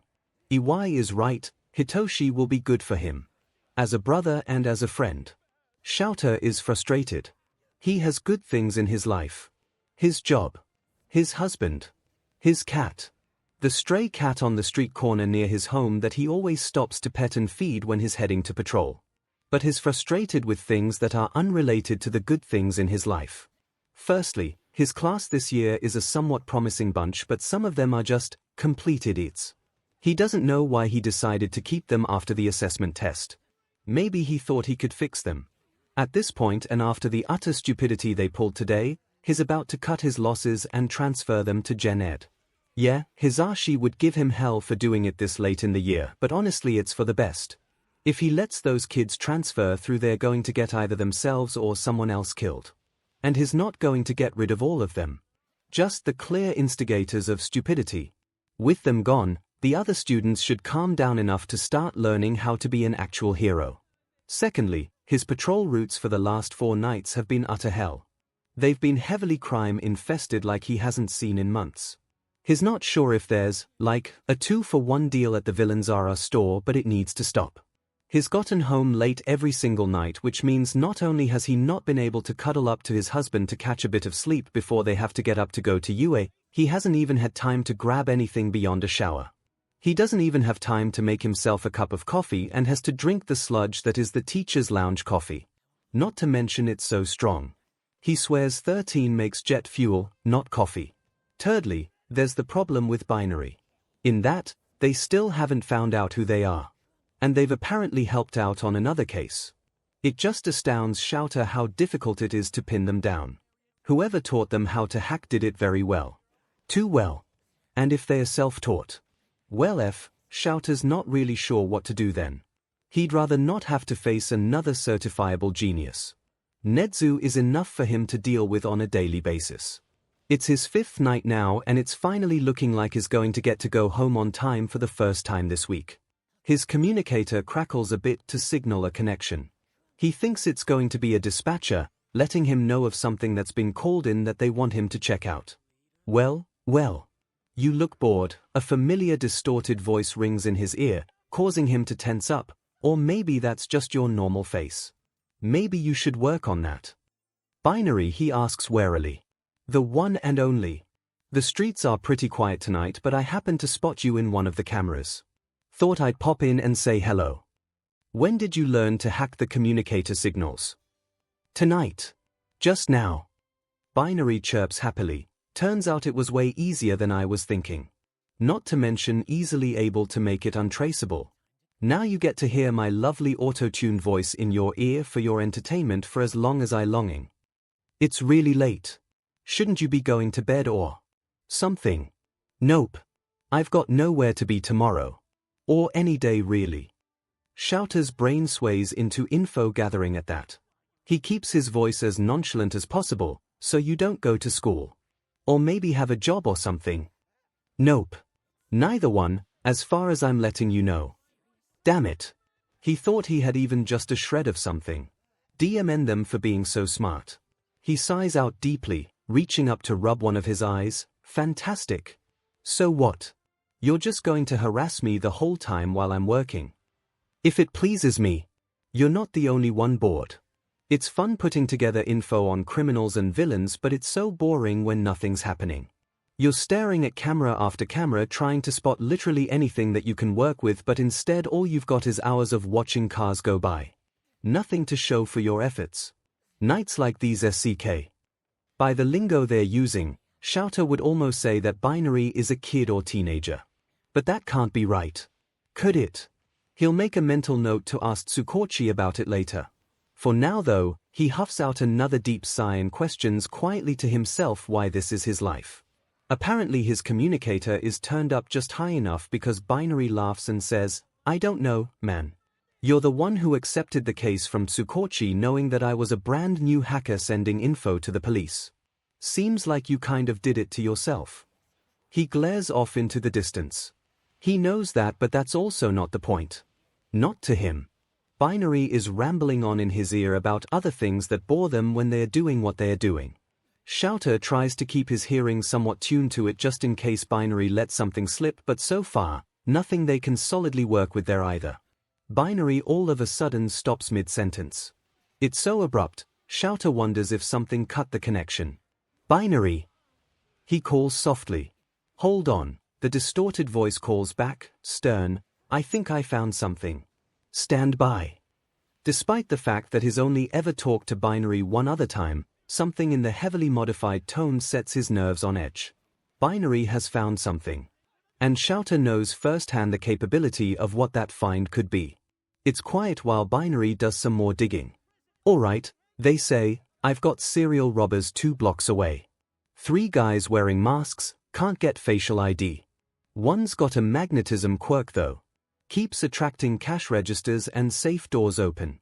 Another's got flexible arms, he's got a hostage, a woman, he's keeping tied up in them.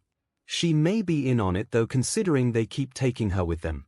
Unknown on the 3rd right now. I'm running the quirk database to see if I can get a match. Are you up for a bit of apprehension, Eraserhead?" "Always," he replies, slipping his goggles over his eyes and rushing up. "Tell me where to go, binary." Left at the corporate building at the end of the street you're traveling on, then right 4 rooftops over. They're currently in a little convenience store, 𝐒𝐻𝐿's. It's their 3rd hit and I don't think they want to stop their streak now. He calls back an affirmative and follows the instructions.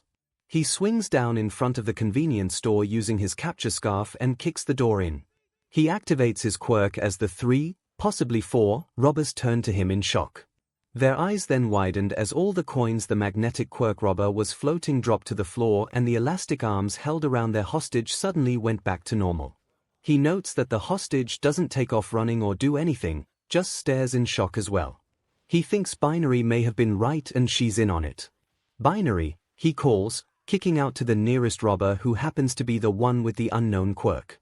It catches him in the stomach, sending him flying back into the wall, as the hacker asks what he needs. "See if you can get me an ID on the woman and dash.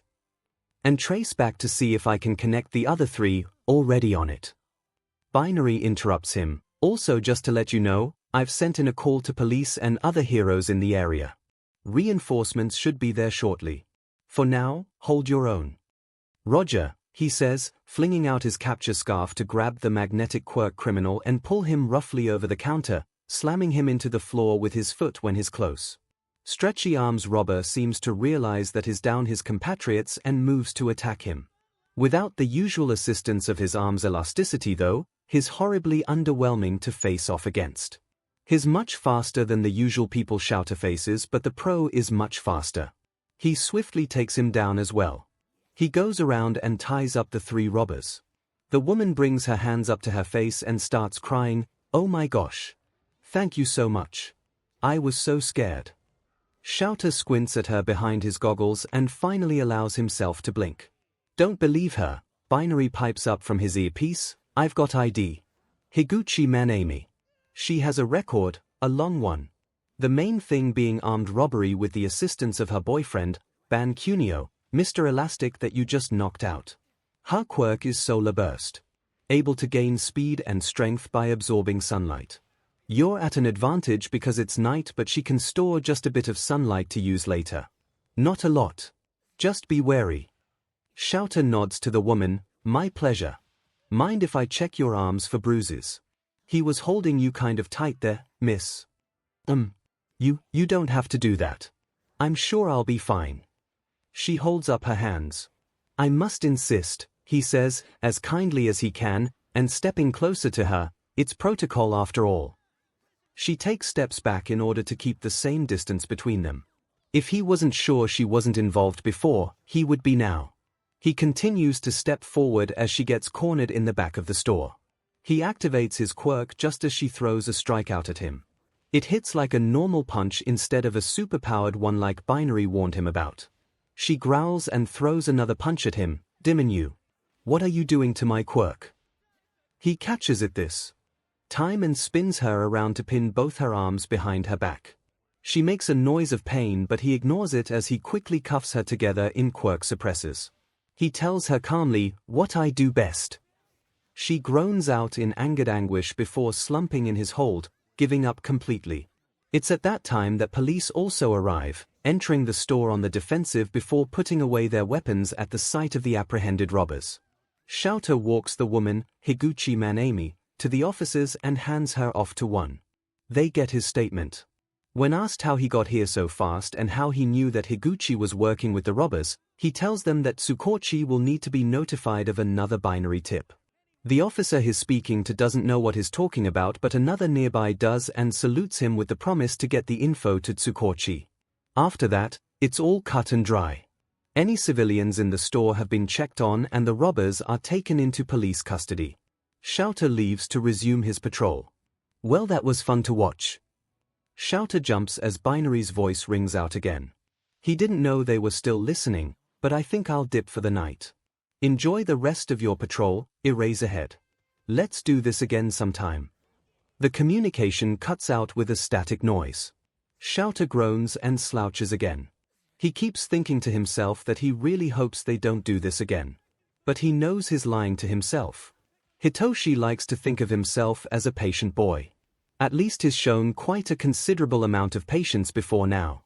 He constantly put up with horrible and frankly degrading foster homes with nary a complaint because he always thought it could be worse.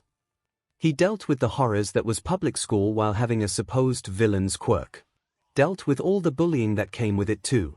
Never complained, never cried. Never showed anything other than silent contempt. It all paid off too when he met Izuku. Now he's in a better home, aiming to go to online school, and still set in being a hero. He was even very understanding at learning that Izuku was an illegal hacker for the police.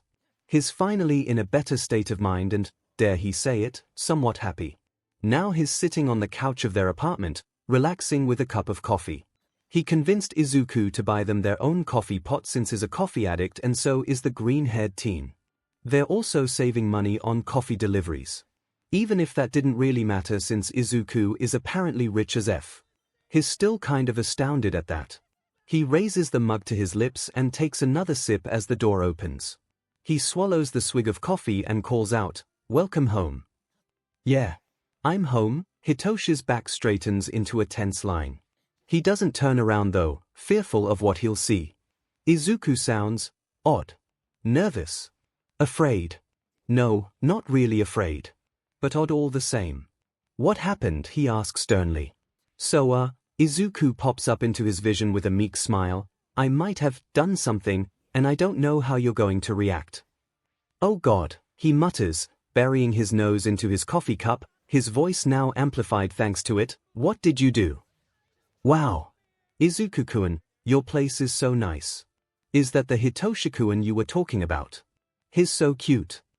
The female voice causes Hitoshi's head to shoot back up. He finally turns his eyes in their direction, coming across, not 2, 3 people including Izuku. The green teen is still grinning in nervousness. There's also a pale blonde girl with vivid amber eyes smiling coyly at him. Behind the two of them is a very tall man who is hunkered down as if trying to hide behind the others. He's far taller than Hitoshi, so it's not working.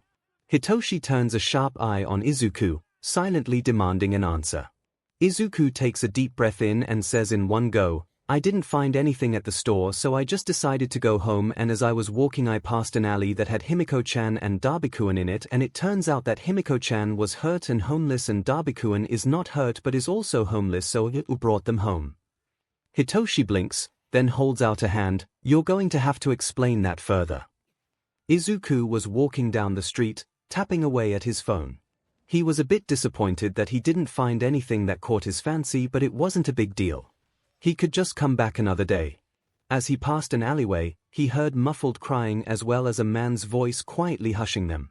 He peeked into the alley to see a tall, heavily scarred man looking at the bloody knee of a blonde teenage girl.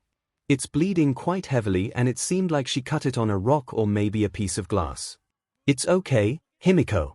It'll be okay, the man whispered quietly. I'm sorry, Dabikuan. I didn't mean to get a cut, she cries, it really hurts, I know. 𝐒𝐿 blinked before he ducked back out and headed to the nearby convenience store. Luckily, it was a bored teen manning the counter, so they didn't pay him a mind as he purchased a small first aid kit. He headed back out towards the alley. The two were still there luckily, so 𝐒𝐿 approached them calmly, calling out, excuse me. The girl flinched as the man turned, holding out a hand as blue flames erupted from it. 𝐒𝐿 squeaked and backed up a step, holding up the first aid kit in front of his face. I'm sorry, he said, I saw you were hurt and thought you could use this first aid kit. I can just set it down and leave. The man scowled, yeah, why don't you do that, Darby, be nice. The girl admonished before she grinned at 𝐒𝐿, thank you so much. You're so nice. And so cute too.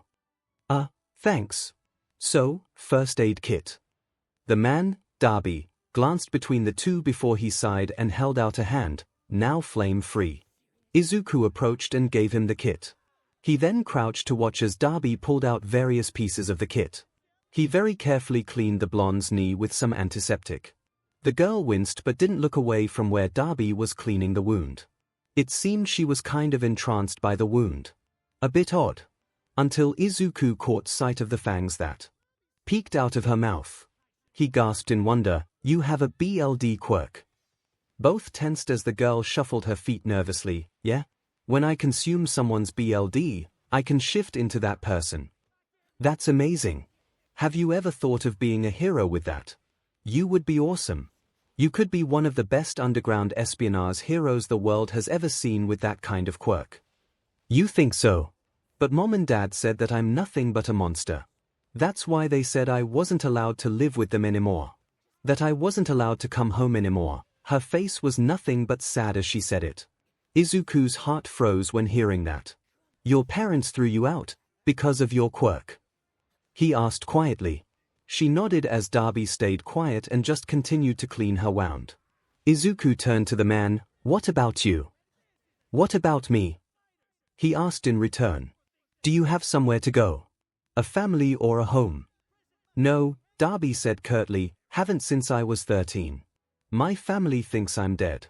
I woke up from a 3-year coma, the hospital released me, and I haven't gone back home since. I can't even imagine what my father might say if I even tried. 𝐒𝐿 noticed how he spit the word father as if it was a curse. And how old are you now? 20. Almost 21. He could tell that Darby was trying to come across as flippant, but his voice was just full of sorrow. Great. 2 people who have been wronged by their parents. Yet again. 𝐒𝐿 huffed out a sigh as Darby finished up patching the girl's wound. Okay, do either of you have anywhere to go? Both shook their heads negatively. 𝐒𝐿 quickly packed up and picked up the new first aid kit before he stood up. Great. Come on then. You both are coming home with me. Hey. Darby asked him. You too are coming home with me, he said again slowly. Really? The girl asked next. Yep. I've already taken in 1 stray human, what's 2 more? Granted, it'll be much easier ensuring Dabikuan can stay with us than you.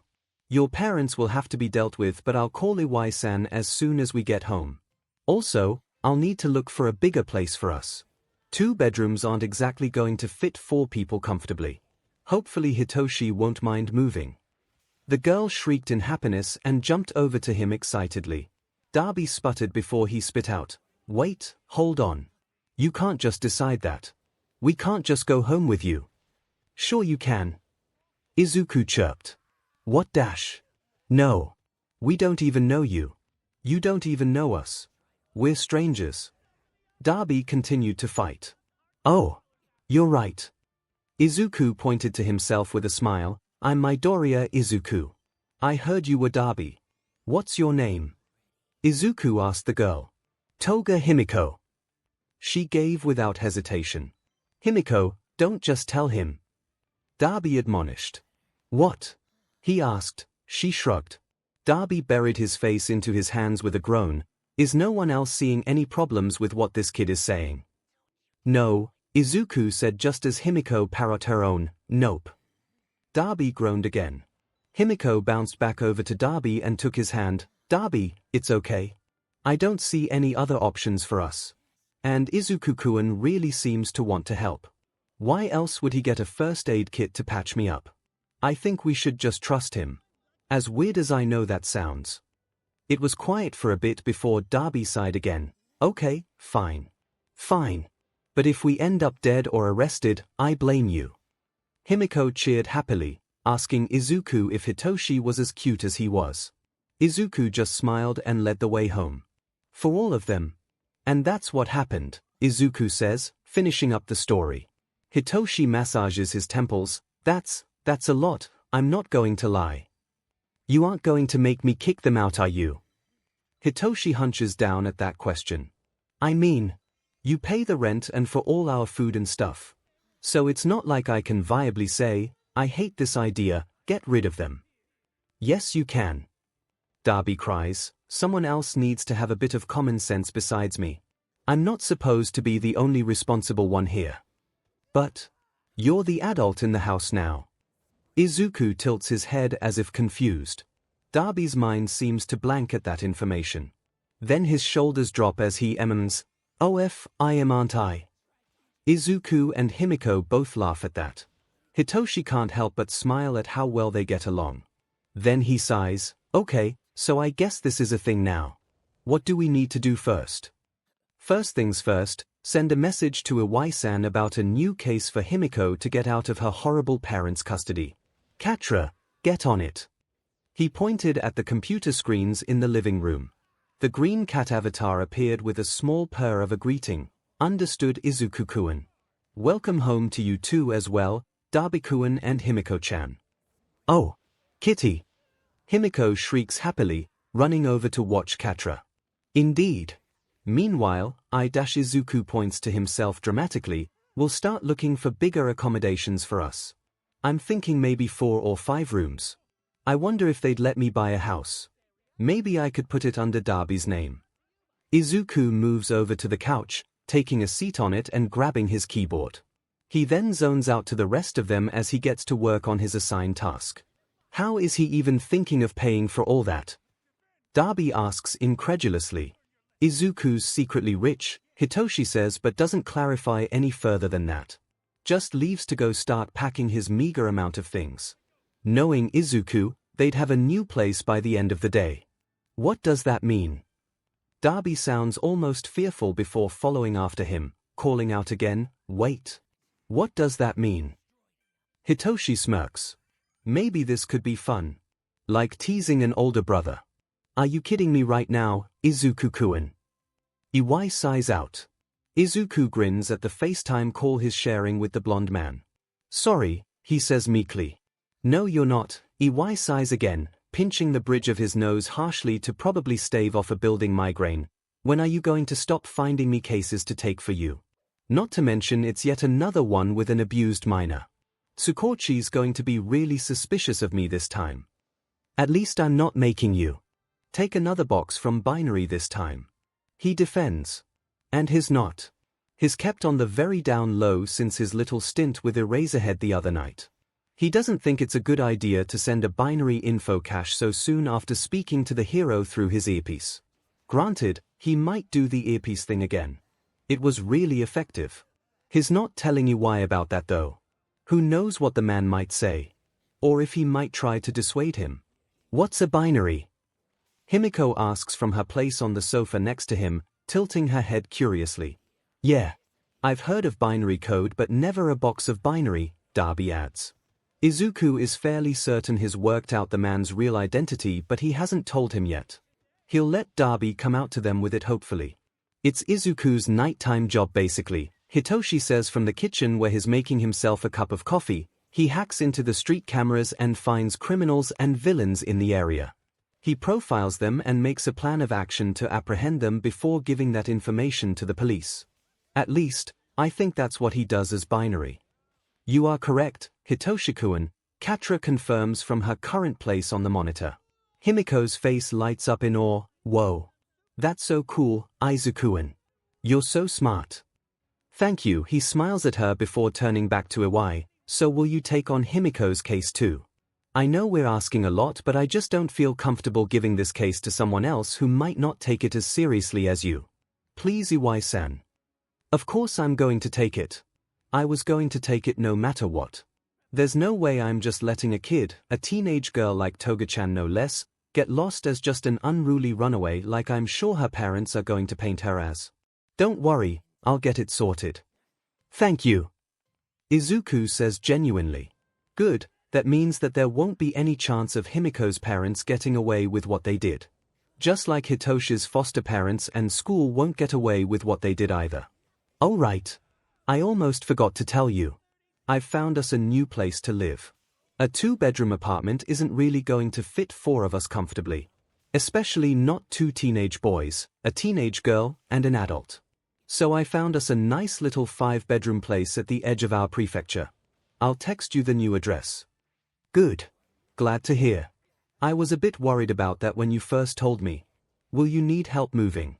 I can bring the snakelings over to help, Iwai offers. No thanks. I've hired a moving company.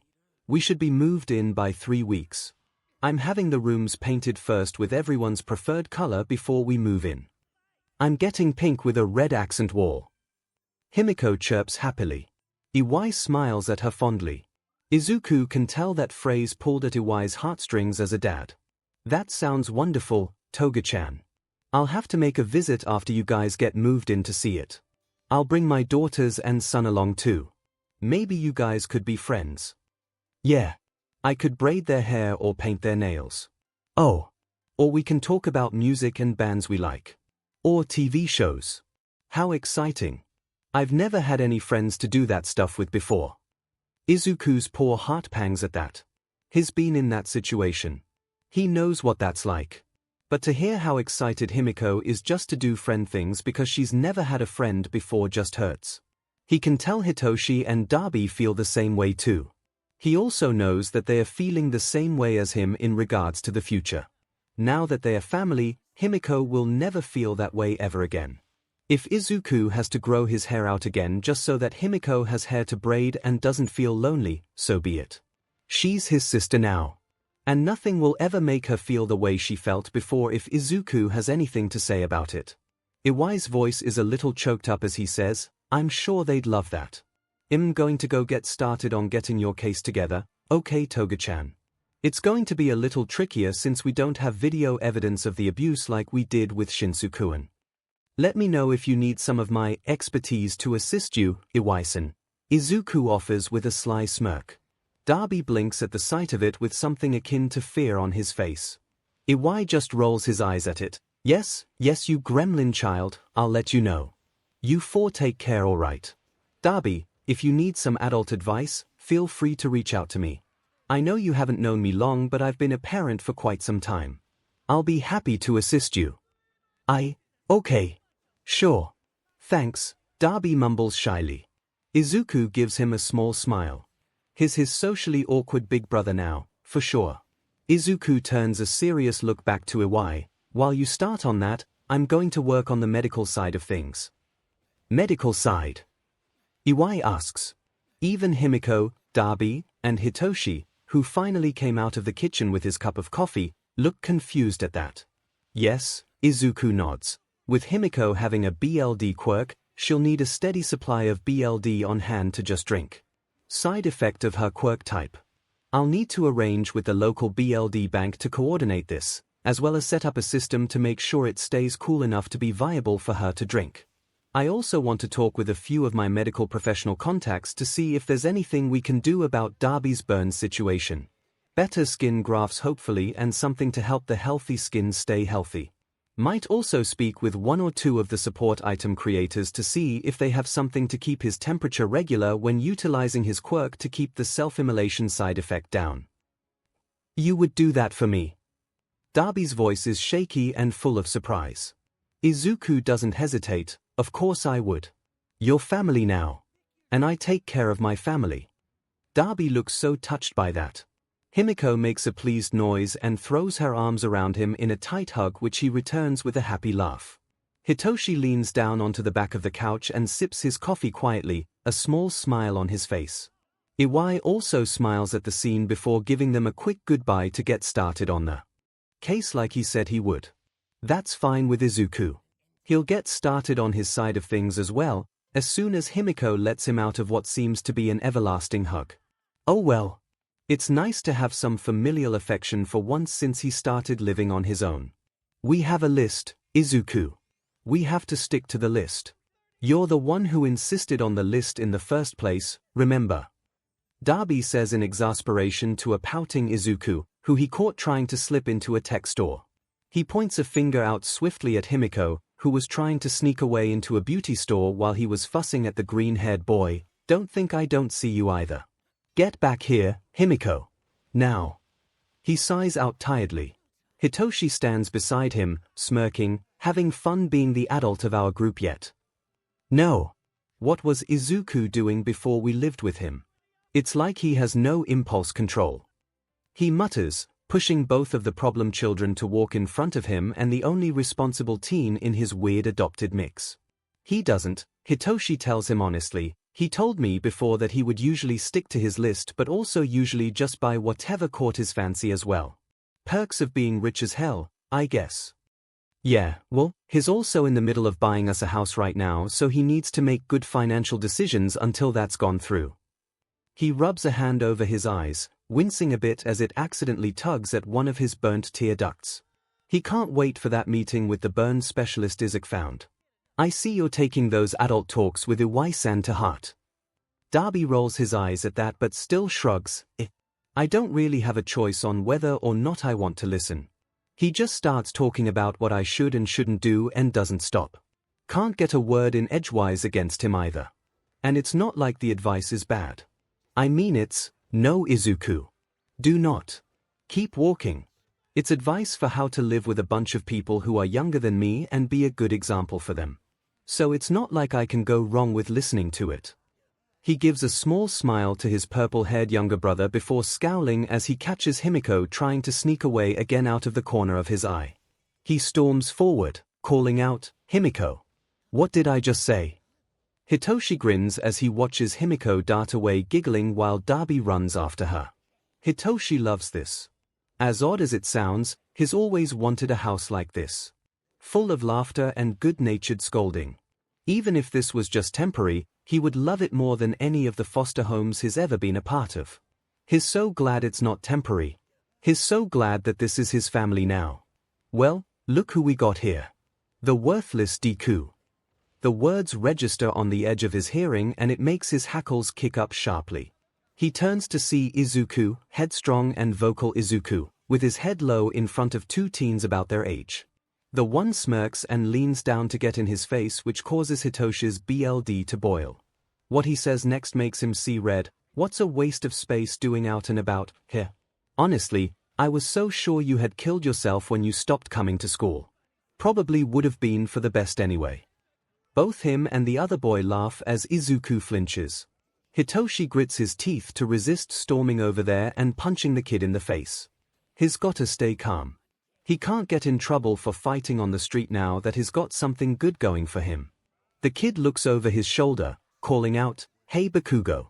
Look who we found. Bakugo. He watches shell-shocked as an ash-blonde teen walks up to Izuku, who's now quivering in very apparent fear. The blonde smirks cruelly, Wow. A stupid thing Deku. On our streets. Nice find. That won't do, will it? Especially after I heard from Auntie about what he did. Oh yeah. Didn't he, take her to court and stuff? Yep.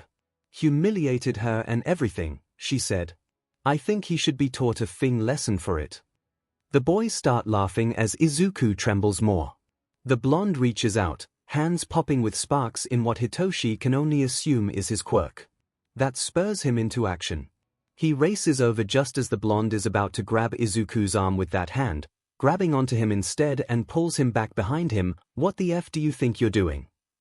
"Toshi," Izuku's voice is quiet behind him.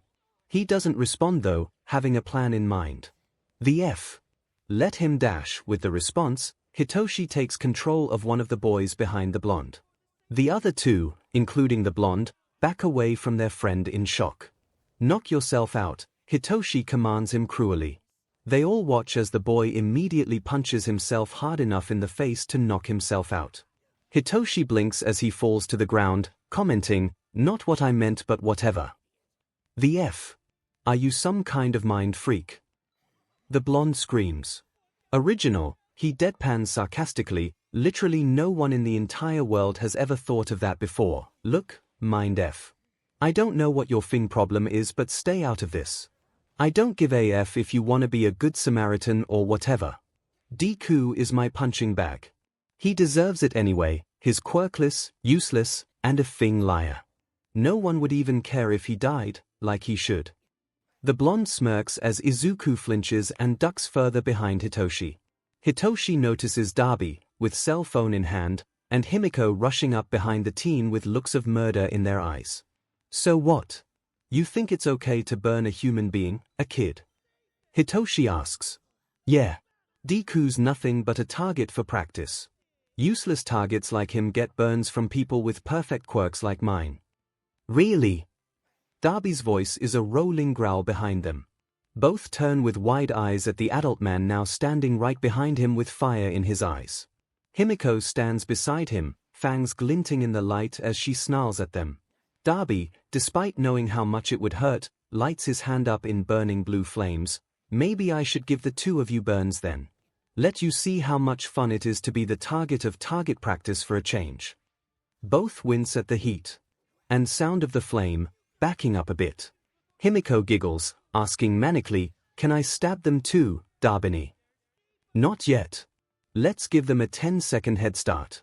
It's always more fun to chase." Dabi smirks and starts counting back from 10 slowly. Himiko makes a show of pulling out a knife from somewhere on her person and grinning at them as if she was crazy.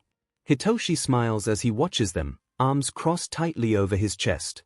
The blonde boy and his friend pale before turning and running off, the blonde screaming about how this wasn't over and Izuku was dead.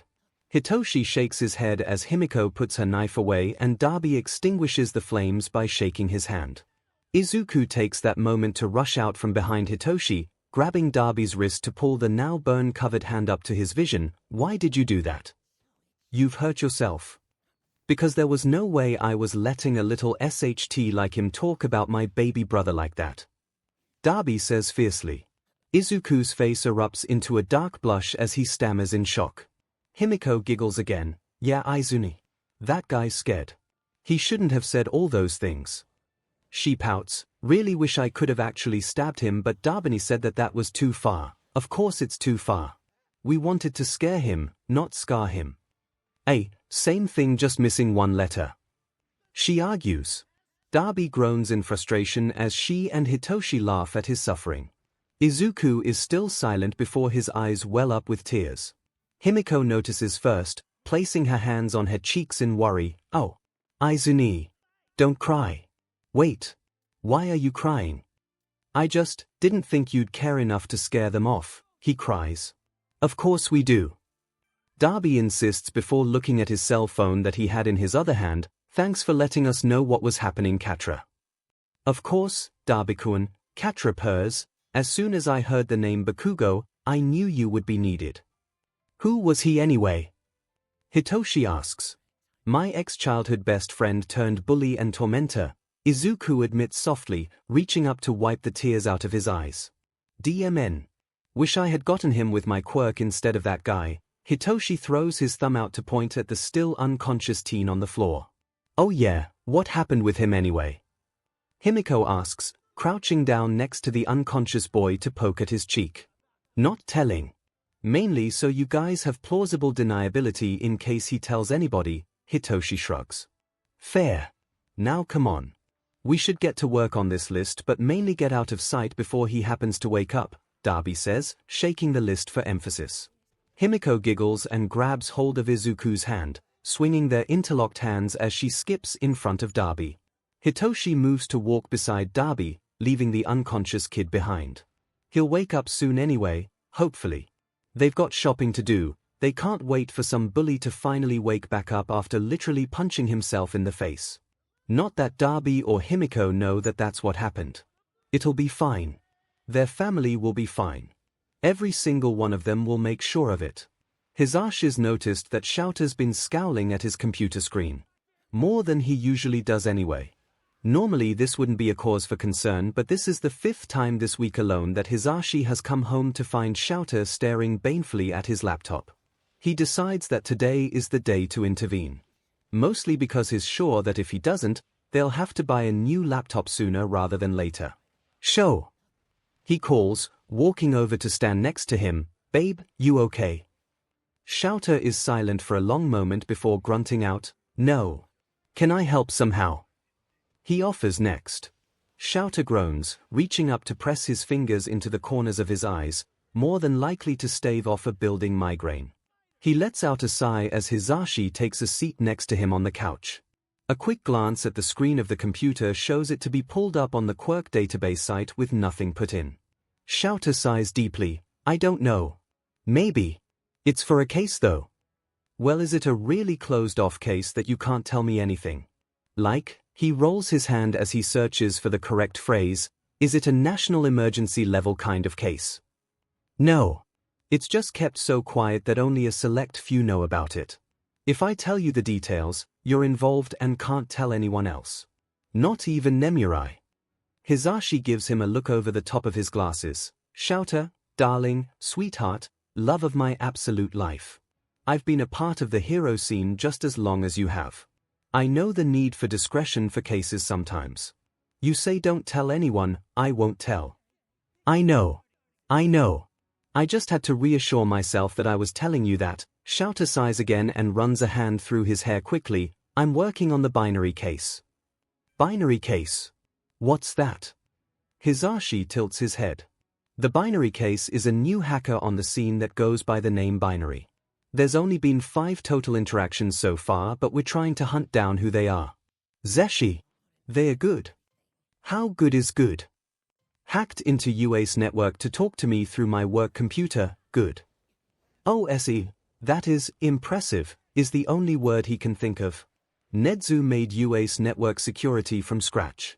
If Binary managed to hack through it to get to Shouter's work computer, well, it's nothing short of impressive. Not only that, but Nedzu confirmed that he tried to trace the source of the hack and couldn't. Not wouldn't. Couldn't. OSHT. That's even bigger than impressive. They managed to outsmart Nedzu. Very few have done something like that. Yeah. When that happened, I was searching the Quirk database website for anything matching Binary's specific set of skills." "Oh, I see." Hisashi exclaims, catching on, "You're trying to replicate it to see if Binary contacts you again." "Right. They came through and told me that I was going about it the wrong way. I keep thinking that if I try again they'll contact me the same way. Hasn't worked though." "You think it's because they know you won't find anything on there?" "Has to be. They're not going to attempt again. Because they already made their point." Shouter grunts in disapproval before shutting his laptop. He leans down to place his elbows on his knees and his face into his hands. Hisashi wraps his arm around his shoulders comfortingly. This is really bothering Shouter. More than he thought. "Is there nothing else you can try?" he asks his husband. Shouter shakes his head negatively. "We, Naomisa and I, have tried the only other method we could. 2 times have been a hand-delivered box with no return address and no way to trace it. 1 time Binary hacked into my comms while I was on patrol. Of course there's no way to trace that. And the other time? The most recent contact from Binary was an email sent to Naomisa's work email. Had all the usual things attached that were sent in the boxes before. And..." Eno tried to reply back, but he got back an instant reply that the email didn't exist. Tried to hack its source with one of the guys in the station, but he couldn't find the domain. "Everything we try, It's like we hit a dead end immediately. Hisashi takes a moment to think before saying, well, let's start from the very beginning. What do you know about binary? 𝐿𝐼 shakes his head with a shrug. They are a hacker. They use green as their primary colors when hacking. Nezu said there was a cat motif when he was stopped from tracing the hack. They're so smart. Smarter than anyone I think I've ever met besides Nezu. Oh. That's high praise from 𝐿𝐼 for sure. Yes. Every single time they get us information, it's invaluable to whatever the case is. It's known quirks, known weaknesses, known locations of activity, known vehicles that might be associated with the criminal, known phone numbers even. It's also a plan or three with heroes that should be brought to the apprehensions. With statistics on who's more likely to cause the most casualties. 𝐿𝐼 stands up to start pacing across the room. Hisashi stays seated, watching him and thinking. If this is a puzzle, how do all the pieces fit together? The worst part, 𝐿𝐼 continues, still pacing, the worst part is the phrase they told me when I spoke to them the first time. A hint, they called it. The reason why they picked the name binary. It's burned into my brain what they said. Which was, on paper, binary is useless, annoying, and worthless. But when put into a computer, it's a language more complex than humans can understand. They were the same way, considered worthless in this world, so they went to the digital one. What makes a person consider themselves worthless to the world? 𝐿𝐼 sits back down heavily, head back in his hands. I just don't get it. Hisashi feels for his poor husband. But his mind can't stop working over that question. What makes a person considered worthless to the world? A glance at 𝐿𝐼 causes a light bulb to go off as he whispers, quirk. What? 𝐿𝐼 asks, picking his head up to look at him. Quirk, 𝐿𝐼. It's their quirk. Their quirk is considered as a useless or worthless one. That's why they told you it was a waste of time to be checking the quirk database. 𝐿𝐼 takes a moment to think about that. Then he turns and, in a moment of pure affection that could only be 𝐿𝐼's, kisses Hisashi almost harshly on the lips. 𝐿𝐼 grins when he pulls back. I could kiss you, you're a genius, Ashi. Hisashi giggles as his cheeks flush. I mean, you just did so. 𝐿𝐼 doesn't seem to hear him though, just turns back to the closed laptop. He opens it back up and starts typing away at the quirk database website, muttering, I can't believe I didn't think of that. We've been going about this all wrong. We've been looking for quirks related to hacking. But nothing could be further from the truth about binary's quirk. What quirk is considered so worthless though? That's the million-dollar question, isn't it? There's so many that could be considered that, especially by their society's standards. Minor appearance-altering one, voice-changing ones, minor mutant ones. Which one fits binary? There's also one other option. Do you think there's a possibility that binary is quirkless? He asks carefully. It's practically impossible in this day and age unless binary was of an older generation. Even then those people aren't considered worthless, not really. 𝐿𝐼 thinks about it for a moment, then shakes his head. Most likely not, but I suppose it's not completely out of the realm of possibilities with this new angle of searching. I'll make a note of it just in case. I'll go make you something to eat as well as feed our furry child while you work on being the best underground hero Japan has ever seen. Hisashi chirps while standing up. 𝐿𝐼 scoffs, I'm not the best and you know it. Also don't feed Noodle too much. I gave him a bit of a snack earlier. Of course you did, he teases good-naturedly. The clack of keys on the keyboard is his only reply as he heads into the kitchen. He's glad he was able to help 𝐿𝐼 even if it was just a little bit. For some reason though, he can't get out of his mind the thought that binary could be quirkless. Yes, it's a long shot, but it just feels right when 𝐿𝐼 described everything about binary that he knew. But if that's the case, just how old is binary? And what is the extent that the world has hurt them to make them think the way they do? Sorry guys, I'm not going to be able to get anything posted for today for binary. Today is my puppy Daisy's very first grooming appointment and it's super stressing me out to the point that I can't finish writing the most recent chapter. I know I'm probably worrying for nothing, but anxiety's a beach.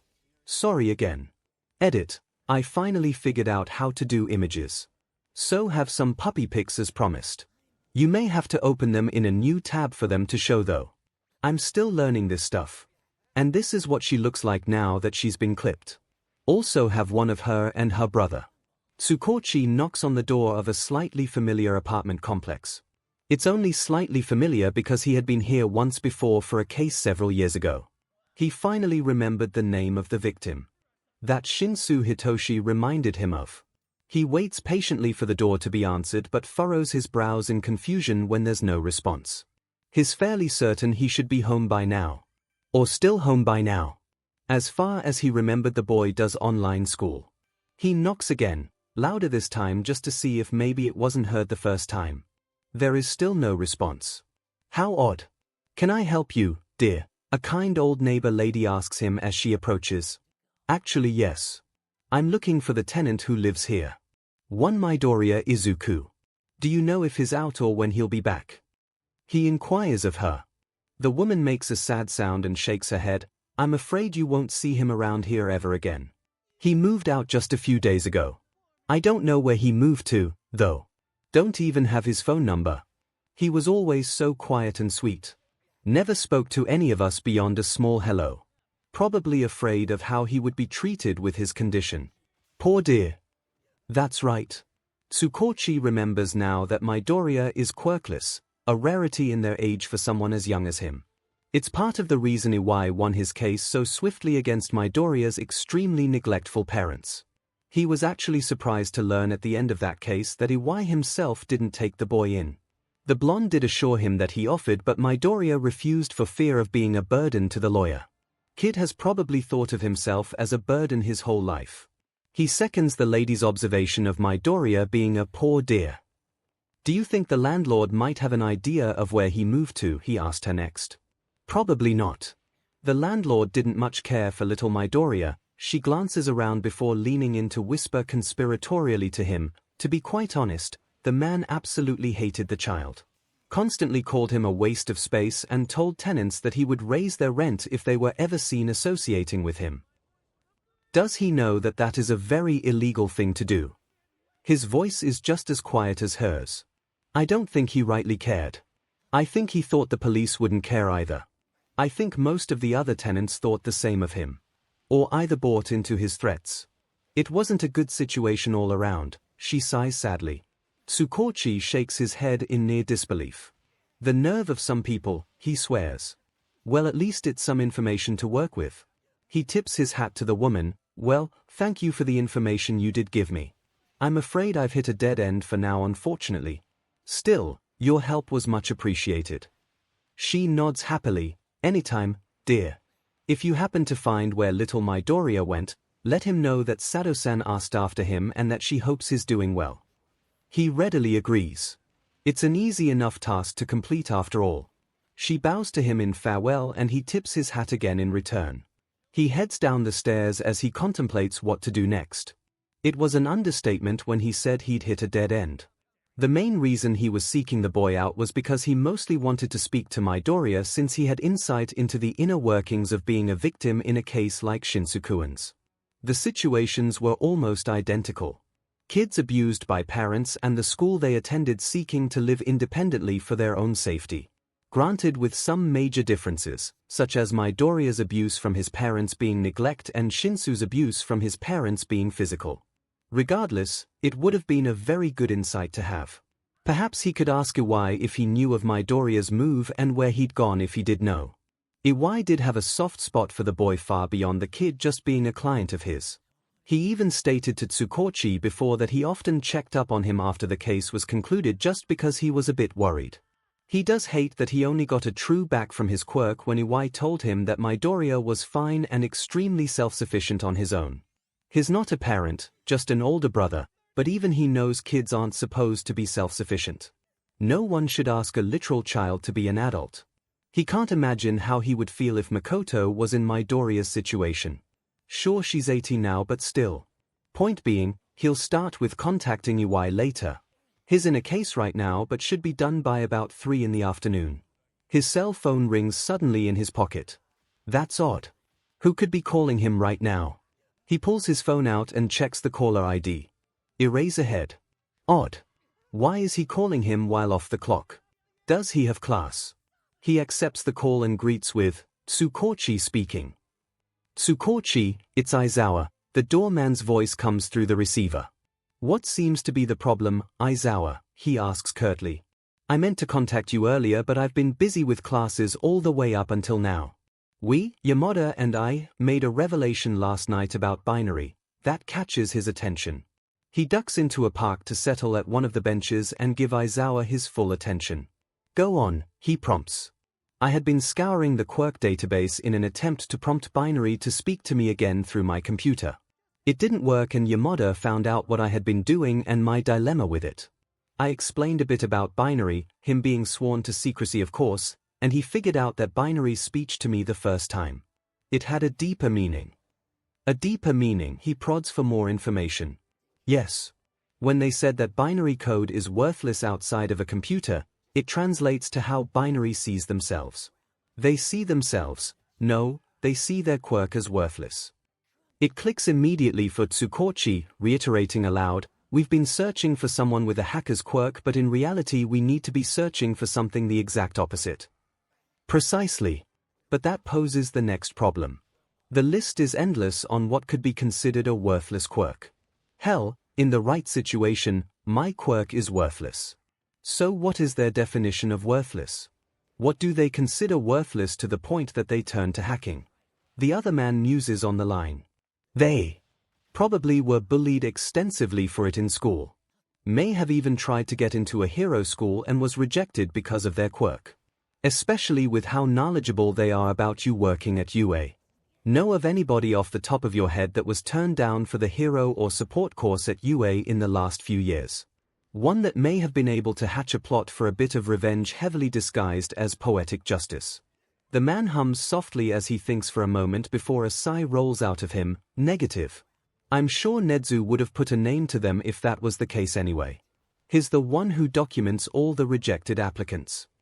Great, he reaches up to rub his eyes tiredly, so we're basically back to square one with an even larger possibility of identities. At least we can rule out anyone with a hacking or intelligence quirk now. It doesn't lessen the pool by a lot, but it does lessen it. Wow, that almost sounded optimistic, he jokes with a grin. Who are you and what have you done with Aizawa? Oh, shut up. There's a rustle of papers on the other end of the line.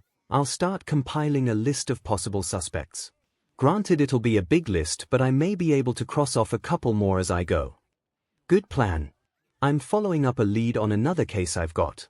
Child abuse, so it's something that can't really wait longer than it absolute has to. Okay, it's a lie that is after a lead. Aizawa doesn't need to know that though. After I've got that out the way, I'll help by compiling my own list. Maybe we can find some common denominators between the two of us. Might help us narrow down. Sounds good. Talk later then. With that curt farewell, Aizawa hangs up the phone. The end call tone is the only thing playing in 𝐒𝐭𝐚𝐲's ear after that. 𝐒𝐭𝐚𝐲 rolls his eyes. He would think that Yamada would have instilled at least a bit of social skills into him by now. But apparently not. Oh well. They've got another lead on the binary case at least. A long shot one, but a lead nonetheless. For now, he thinks as he stands from the park bench, he'll find something else to work on until he can speak with Iwai about Midoriya. Darby opens the door as a knock erupted through the house, the new house that he now shared with his two brothers and sister. It almost reminds him of another house with two brothers and a sister. Except with no but of a father to keep the house from being a home. Unlike this one, where it became a home so easily. He blinks up at Iwai standing on the front stoop with a bit of a smile. He doesn't even greet him. Just stands back and opens the door wider so the older man can come in. Iwai thanks him, nonplussed about his demeanor in opening the door for people. His former old man would have smacked him across the face for being so rude to a guest. It still shocks him so deeply how different it all is. Where's the others? Iwai asks him. Himi and Toshi are in the kitchen.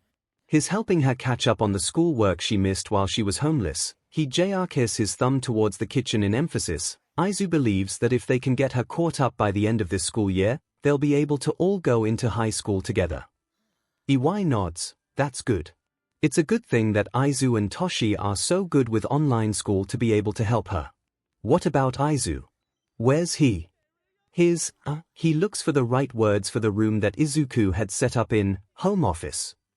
He's been in there a while though. Not sure what exactly he's looking for. That was something Izuku insisted upon when they moved to this new house. It's why he looked for one with 5 bedrooms. He didn't want his computer and hacking equipment to hog up the living room in case they wanted to have any kind of social thing in the actual living room. So he took that 5th bedroom and set up everything in there. There's still a hanging monitor set up in every room so that Katra can have access to them, but to the untrained eye they just look like small, hanging TV screens. Iwai and Dabi both head into the kitchen where Hitoshi and Himiko are sitting across from one another, a laptop opened in the center and turned towards them. Himiko is scratching her head with her pencil, a confused look on her face, while Hitoshi just calmly points out things on both the screen and the sheet of paper in front of her. She must have been struggling with whatever they are currently studying because as soon as she sees them she jumps up from the table with a happy, Iwai-san. Hey there, Toga-chan. Working hard. Iwai greets her in return happily. Well, I'm trying but I just don't get it. She whines, sagging a bit in dramatics. Toshini's doing his best to explain it to me, but it's just not clicking. Maybe we should take a break. This subject was rough for me too when I did it. I don't think I'm the best person to help you with it either. Aizu knows how to explain it better than me, I think. We'll wait until he's done with whatever it is he's doing in there. The purple-haired teen looks over his shoulder to the still-shut door of Izuku's home office. Yeah, he's just going to keep that moniker from now on. It's close enough to what it's used for since it's technically Izuku's job. Dabi offers Iwai a cup of coffee fresh from the pot. They've learned the hard way that they kind of need to keep one fresh constantly. What with Dabi, Izuku, and Hitoshi all being addicted to the caffeine rush of a dark roast coffee. They keep different kinds of teas in the cabinet for Himiko since she vehemently doesn't like coffee. Poor non-caffeine addict in an addicted home. Iwai smiles and asks for a small cup.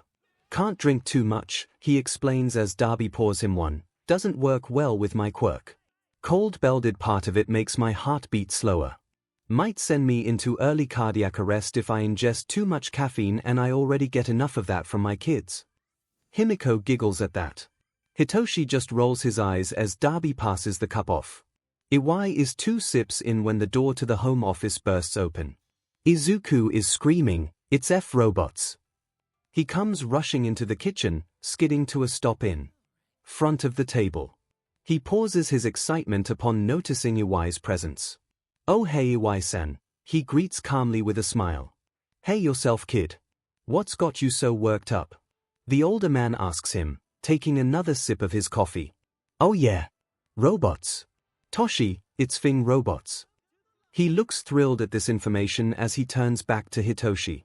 "What's robots, Aizu?" Hitoshi risks, with a raised eyebrow. "The entrance exam of UA. The one they keep under such cloak and dagger. It's robots. It's always robots." He still looks thrilled over this information. I managed to finally get past Nedzu's crazy strong security and find it. It's an arena filled with robots under a point system. Well, if that's true then I'm fed. Hitoshi says, with a bit of panic in his voice, and so is Himiko. We can't use our quirks on robots. And you? How are you going to go against robots with no quirk? No offense. Izuku shushes him harshly, reaching out to repeatedly but lightly slap him on the shoulder. "I'm not done." Hitoshi raises his hands in surrender and gestures for him to go ahead. "Firstly, Hitoshi, what is it that I do?" He starts slapping his hands on the table to emphasize the words, "What is it that I do?" "Hacking." "Yes. And what are robots?" He prompts with a grin. "Ooh." Himiko shouts happily with a grin, throwing her arms up, "Really big computers." Exactly Himiko. Robots are just as prone to being hacked as a regular computer is, regardless of the technology in them. Izuku starts pacing, a near-manic look in his eyes. "All I need to do is sneak in something small enough that'll get into the central processors of the robots. I could turn them against each other and start racking up points like crazy." "Okay, and what about us?" Hitoshi asks again. "That's secondly. Secondly, There's another point system that they keep completely hidden from everyone until after the results are announced. Another point system. 𝐒𝐲 pipes up with his own question. Yes. Rescue points, he nearly growls in glee. The more you rescue people, your fellow applicants, around the arena, the more points you rack up outside of the villain points. Interesting, Darby hums. Isn't it? Now you have someone like my old bully. Flashy quirk, lots of power, lots of destruction. He's not going to be thinking of rescuing anyone, he's just going to be focused on how much damage he can cause to the robots around him in the shortest amount of time. How many people do you think are going to be caught in that crossfire? Too many. Hitoshi intones, starting to catch on to what he's implying. So you're saying that all you have to do is rescue people from the most destructive ones or stop them from causing the destruction that might endanger someone, Izuku adds with a smirk aimed directly at Hitoshi. Hitoshi smirks back. Himiko raises her hand. What about me though? Himiko, hand-to-hand combat is going to be your savior. We let you take some of Hitoshi's BLD so you have a bit more of a taller profile and you'll be unstoppable. Don't worry, I have an entire plan for this. The grin on his face nearly looks evil. If Darby wasn't 100% sure that Izuku's lifelong dream was to be a hero, he would almost be concerned that Izuku was aiming to be a villain. Darby still couldn't help the thrill of pride that shot through him at the plan Izuku was cooking up. Unlike a certain number 2, and hell even number 1, hero Izuku is beyond smart. He's going to calculate his plan until it's fine-tuned to the nth degree. He's going to be a hero unlike the world has ever seen. He hopes to rub it in Endeavor's face when he does.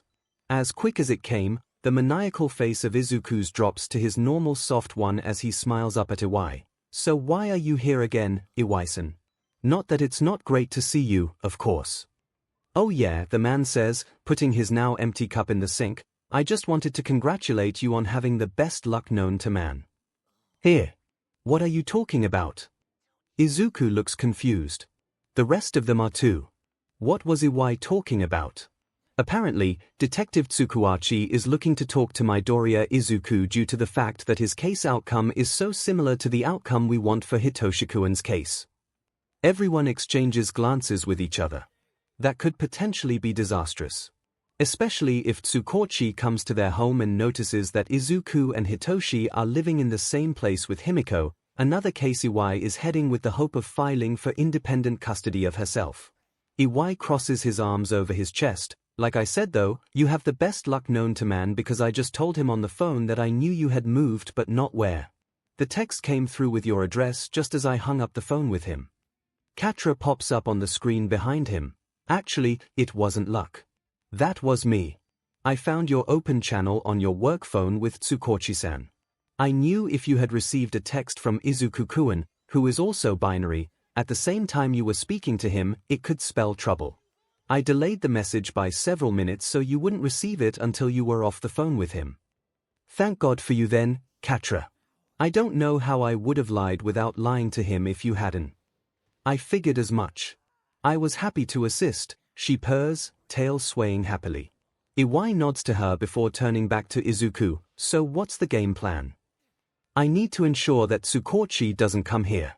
Not only to keep him away from my hacking stuff but also to ensure that he doesn't see my siblings. Darby's heart warms at hearing him call them all his siblings. Izuku covers his mouth with one of his hands, drumming his fingers on his cheek as he thinks. He then holds up a singular finger. Here's what we'll do. Let Tsukuachi know that you got my new address but that I'm not comfortable meeting at it. I'm willing to meet in a public place like a coffee shop if needed but I just want my privacy. It is true. We moved for more space and better privacy. Tsukuachi just doesn't need to know where and part of the why. Lying without lying. You've learned so well. It should work.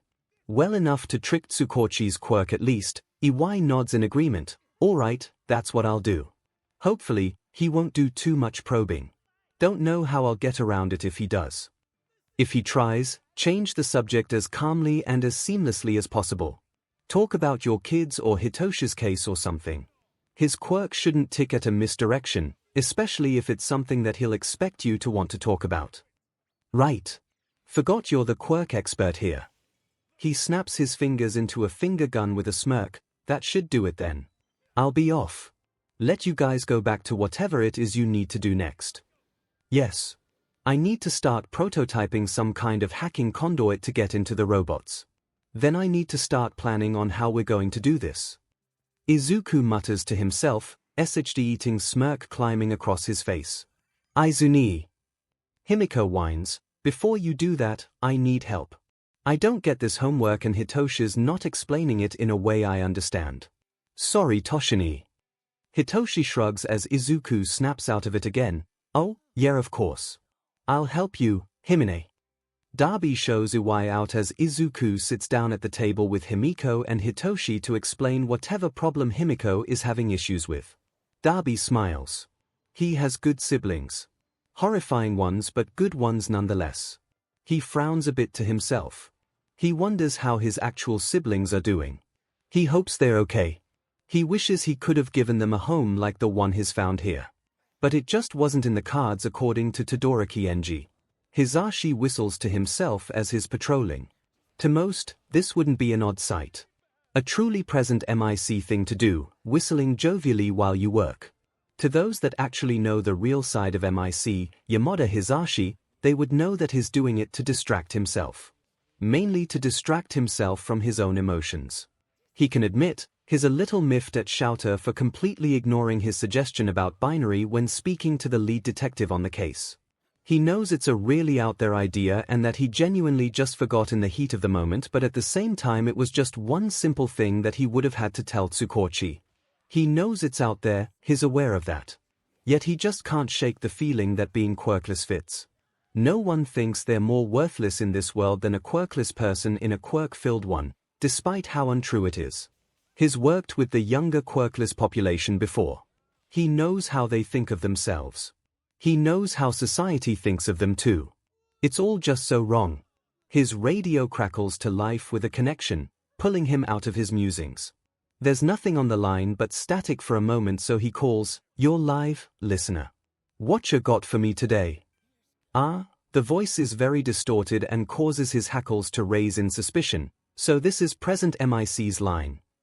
He decides to tread warily, that it is. Don't think I've ever heard your interesting voice before though. What's your name, listener? It's quiet on the other end of the line before they say, binary. Hisashi's eyes widened at that. Binary. The binary.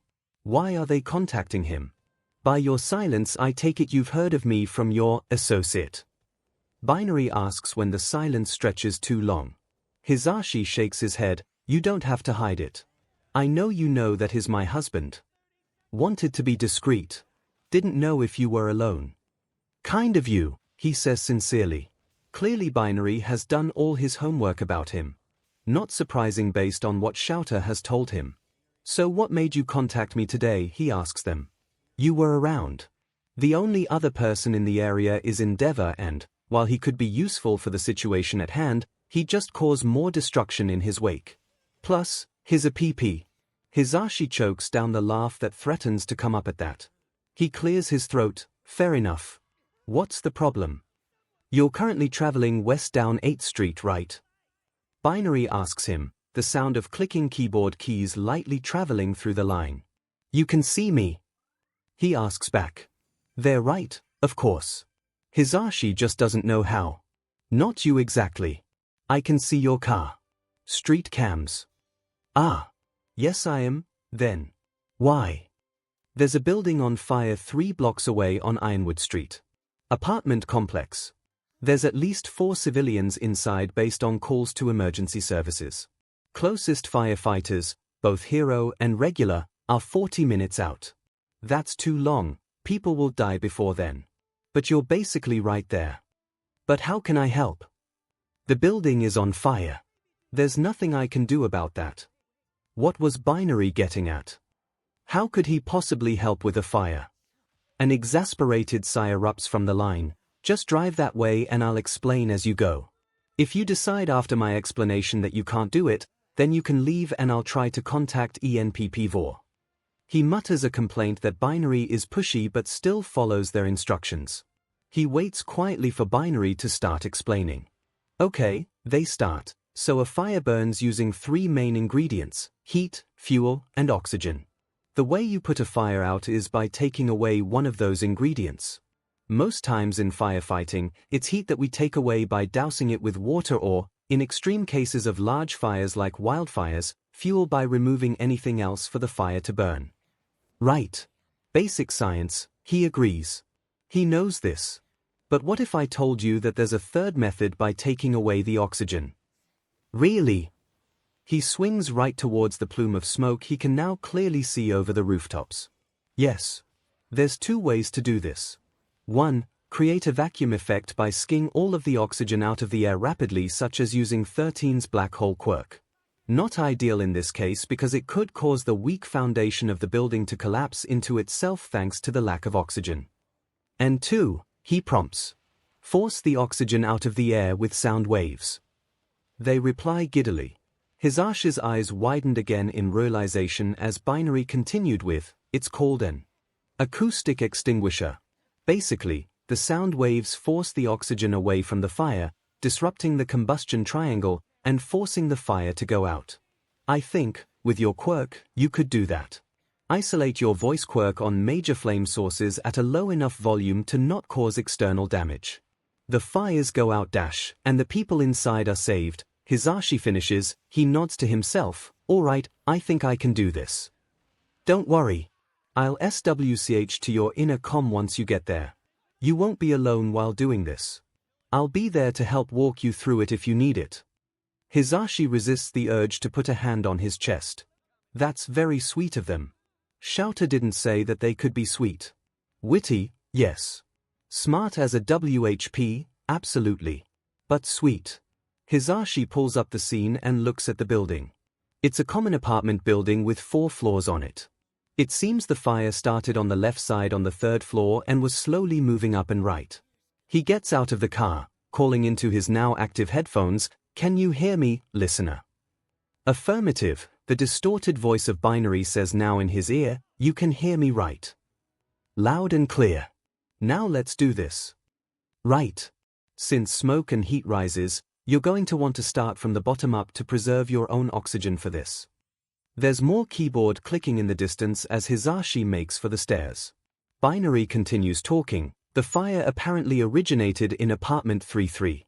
A neighbor is the one who called it in, so it's unknown if the tenant is inside or not. Let's hope not for their sake. It's probably an inferno in there by now. Should I start there, he asks them. If you can get to it, yes. If the smoke and flames are too thick, start with 3-2. Also keep low to better preserve your oxygen. He does as instructed when he gets to the 3rd floor, crouching low to walk beneath the smoke. He gets to apartment 2 on the 3rd floor and decides to start there. He tries the door handle but it's locked. We don't have time to wait for anyone. Break it down, Binary tells him, clearly watching him from somewhere. With a firm kick, 𝐒𝐻𝐻 kicks the door in. Coughing erupts from the inside as 𝐒𝐻𝐻 makes his way into the entryway. He notices the flames leaking from the walls, likely from the neighbor apartment. Okay, so you're going to want to hit a range of 30 to 60 Hz. Try to stay on the lower scale so as not to cause any damage to the walls and risk a collapse. Just aim for the source as best as you can and it should go out.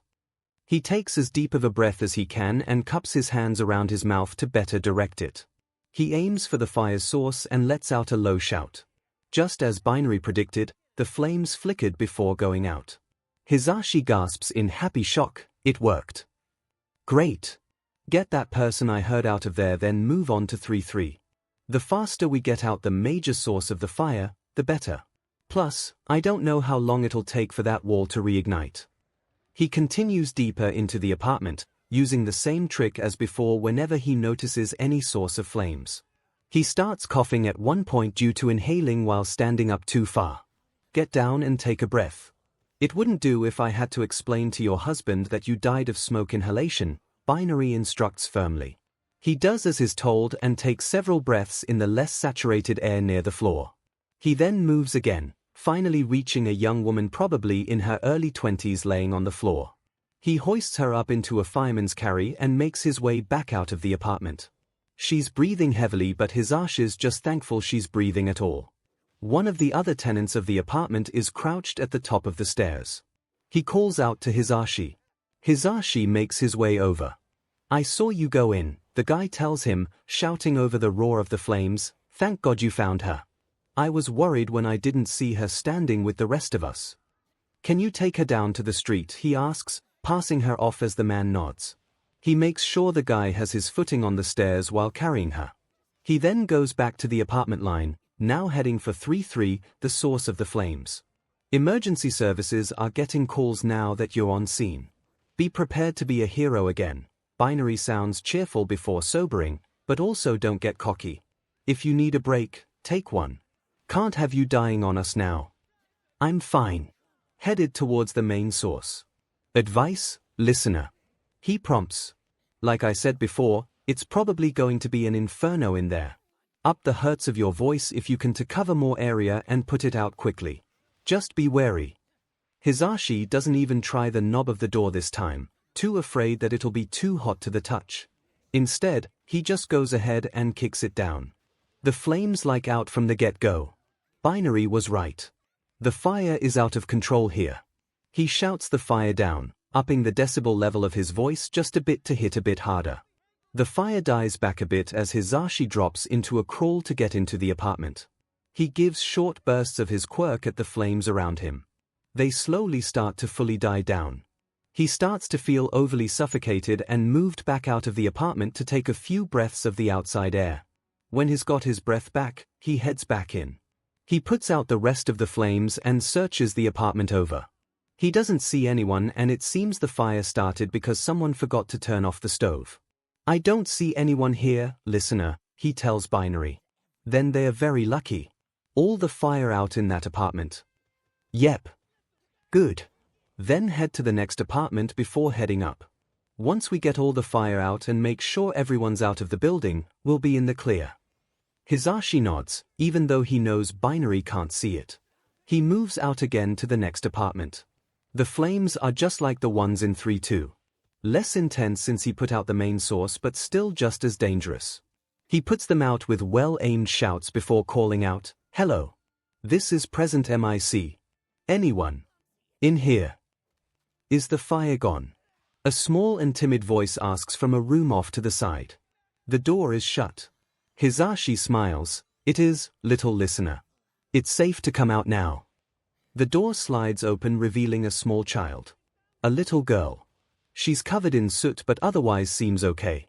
"Mama and my baby brother are in here too," she says, just as quietly. "Are they okay?" he asks as he makes his way over. She opens the door more to let him see a woman and a small baby boy sitting on the floor across the room. They seem to be awake if a little winded. The girl walks over to them and explains, "Mama hurt her leg getting us away from the fire. And 𝐻𝐻𝐸 is too small to walk." "Okay. Can you carry 𝐻𝐻𝐸, little listener?" She nods up at him and he smiles his signature smile. "Good. I'll get your mama if you can carry your brother down." The girl takes her little brother carefully into her arms while 𝐻𝐻𝐸 picks the woman up. "Thank you," the woman weakly rasps. "Just doing my job," he replies as he leads the little girl out of the charred apartment. The tenant from before who carried the young woman reappears at the stairs. He takes the woman from him just like before and helps get her down while the little girl and her brother follows. "Poor kids," Binary says sadly from his comm, "just a few apartments to go, the top floor. Looks like it may have spread to just 2 of the apartments up there. But I'd check all of them just to be sure." "Right," he confirmed. He heads up the stairs further and does as Binary instructs, kicking down the door of the 2 apartments that seem to miss the fire. Sure enough, they're clear and no one's inside of them. He gets to the apartment that was directly over the one where the fire started, 4-3. He hears someone weakly crying for help. He does just as he did before, kicking the door down and shouting the flames out. An elderly couple is inside. The woman is crying while the man is unconscious under one of her arms. He speaks to them calmly, telling them he's there to get them out. She cries in relief this time. He manages to get them both over his shoulders as the woman fusses, "I told him we should have gotten an apartment on the 1st floor. I told him. He never listens to me, no of course not."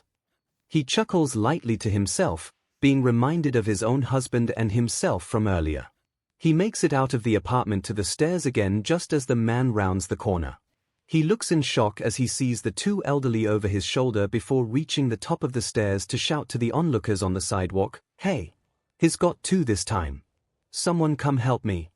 One of the other bystanders jumps into action to head for the stairs. The man looks back over at him. "We'll get them down. We're just so grateful that you're here." "No prob, man. I got one apartment left, then we should be good until actual firefighting heroes get here," he tells him, passing the unconscious elderly man off to him. He sets the woman down gently on the top of the stairs. She takes his hand gently, squeezing it in her wrinkly one. "If it's for two, there should be a gentleman inside. I heard him crying for help when it first started. I think he may be trapped somehow." "Got it. I'll do my best." He heads towards it just as the other bystander gets to the top of the stairs to help assist the other in getting the couple down. He goes to kick down the last door but meets resistance. He tries again but once again meets resistance. "Binary, I can't get the door open," he says to the hacker. Ding! They curse under their breath, fingers apparently flying on their keyboard, might have something collapsed in front of it. "If it's a beam, we risk bringing the roof down in that apartment if we keep trying to kick it down." It's quiet for a few moments while Binary looks for a solution. "Found something," they cry, "but it's not going to be easy." "Hit me." There's a balcony on the back of all the apartments. The building behind that certain set is just high enough to leap from the roof to the balcony of the top floor. But it's risky if you miss it by even an inch. Hisashi grimaces before taking a deep breath and steeling his resolve. "Rooftop jumping isn't really my specialty, more my husband's, but I'll do my best to try and help whoever's in there. I'll tell you which one you need to jump to. Just get to the roof of that other building," Binary says. Binary should really consider hanging up the hacking stuff and going into dispatch. They're so good at it. He gets to the other building and flashes his hero ID, even though he doesn't have to, saying he needs to use their roof access. The receptionist blinks at him before immediately buzzing him into the elevator. He takes it, begging it silently to go faster, before bursting out onto the roof. He moves over to the railing and swallows at the height of the building and the distance of the apartment he's going to be attempting to leap onto. "You got this," Binary reassures him. "Move back to the middle of the roof, then take a running jump towards the second balcony towards your left. You should reach it, no issues. Leave the door open when you go in, so that some of the smoke can escape." He backs up to the point that Binary said. He takes another deep breath and slaps his face with both his hands to center himself. He can do this. He takes off running and leaps off the edge of the roof. He hits the balcony just barely, scrambling to catch himself and climb over the railing while cursing loudly. When he finally gets himself on his feet, he exclaims loudly, "I am never doing that ever again." "If someone is in danger, you absolutely will do that again," Binary calls him on his bluff. "Damn it. They're absolutely right too." He grumbles as he forces the sliding door of the balcony open, dropping to a crouch as the smoke from inside starts billowing out. "Right, still in a situation with fire. Grumble later." He takes care of the fire inside the room with ease, his ability to, what was it Binary called it? Become an acoustic extinguisher still worked like a charm. Soon all that was left was soot, ash, and lingering smoke. He found the man the elderly woman was talking about passed out on the floor. He was breathing as far as he could tell, but his heart rate was slow. He dragged the man over to the front door where an old cabinet was laying in front of it. It must have fallen over in the fire somehow. He gently touches it with his fingertips to see if it was too hot. Luckily it was just warm to the touch, so he grabs it and pulls it away from the door just enough to get the door open. He drags the man out, the guy's heavy, he'll admit, and stops for a moment to catch his breath again once they're out of the apartment. When he's good to go, he hoists him into a fireman's carry like he has with all the others and starts for the stairs. He takes them carefully one at a time.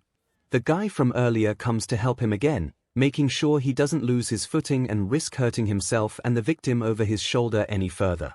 He sets him down on the sidewalk while everyone cheers just as paramedics arrive.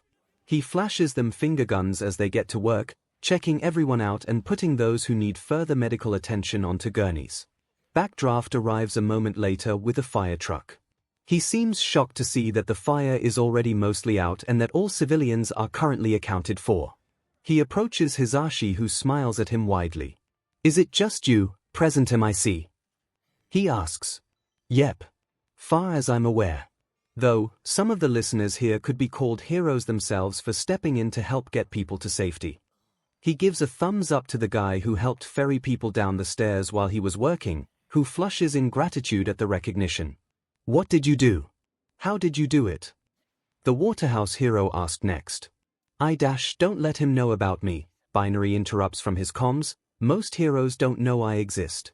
I'd rather keep it that way if I could for now. Read an article about how sound waves could suppress fires. I figured, since my quirk deals with sound waves, that I might be able to help until actual help arrived." He lies. "Really? What article?" Hisashi hopes Backdraft can't see him breaking out into a sweat as he waves him off. "Man, I don't remember. Probably something I read in English for my students." Backdraft hums in interest before moving away to go take care of what remained of the fire and make sure that the building was completely clear. Hisashi sighs in relief before heading towards his car with a two-fingered salute when he gets the notice that they've got it and he's free to go.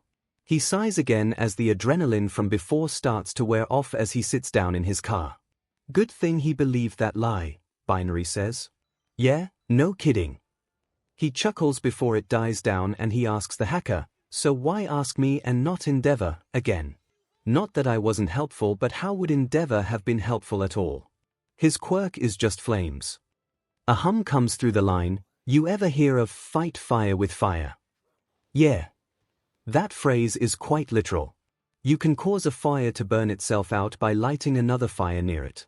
It's not ideal, but it works.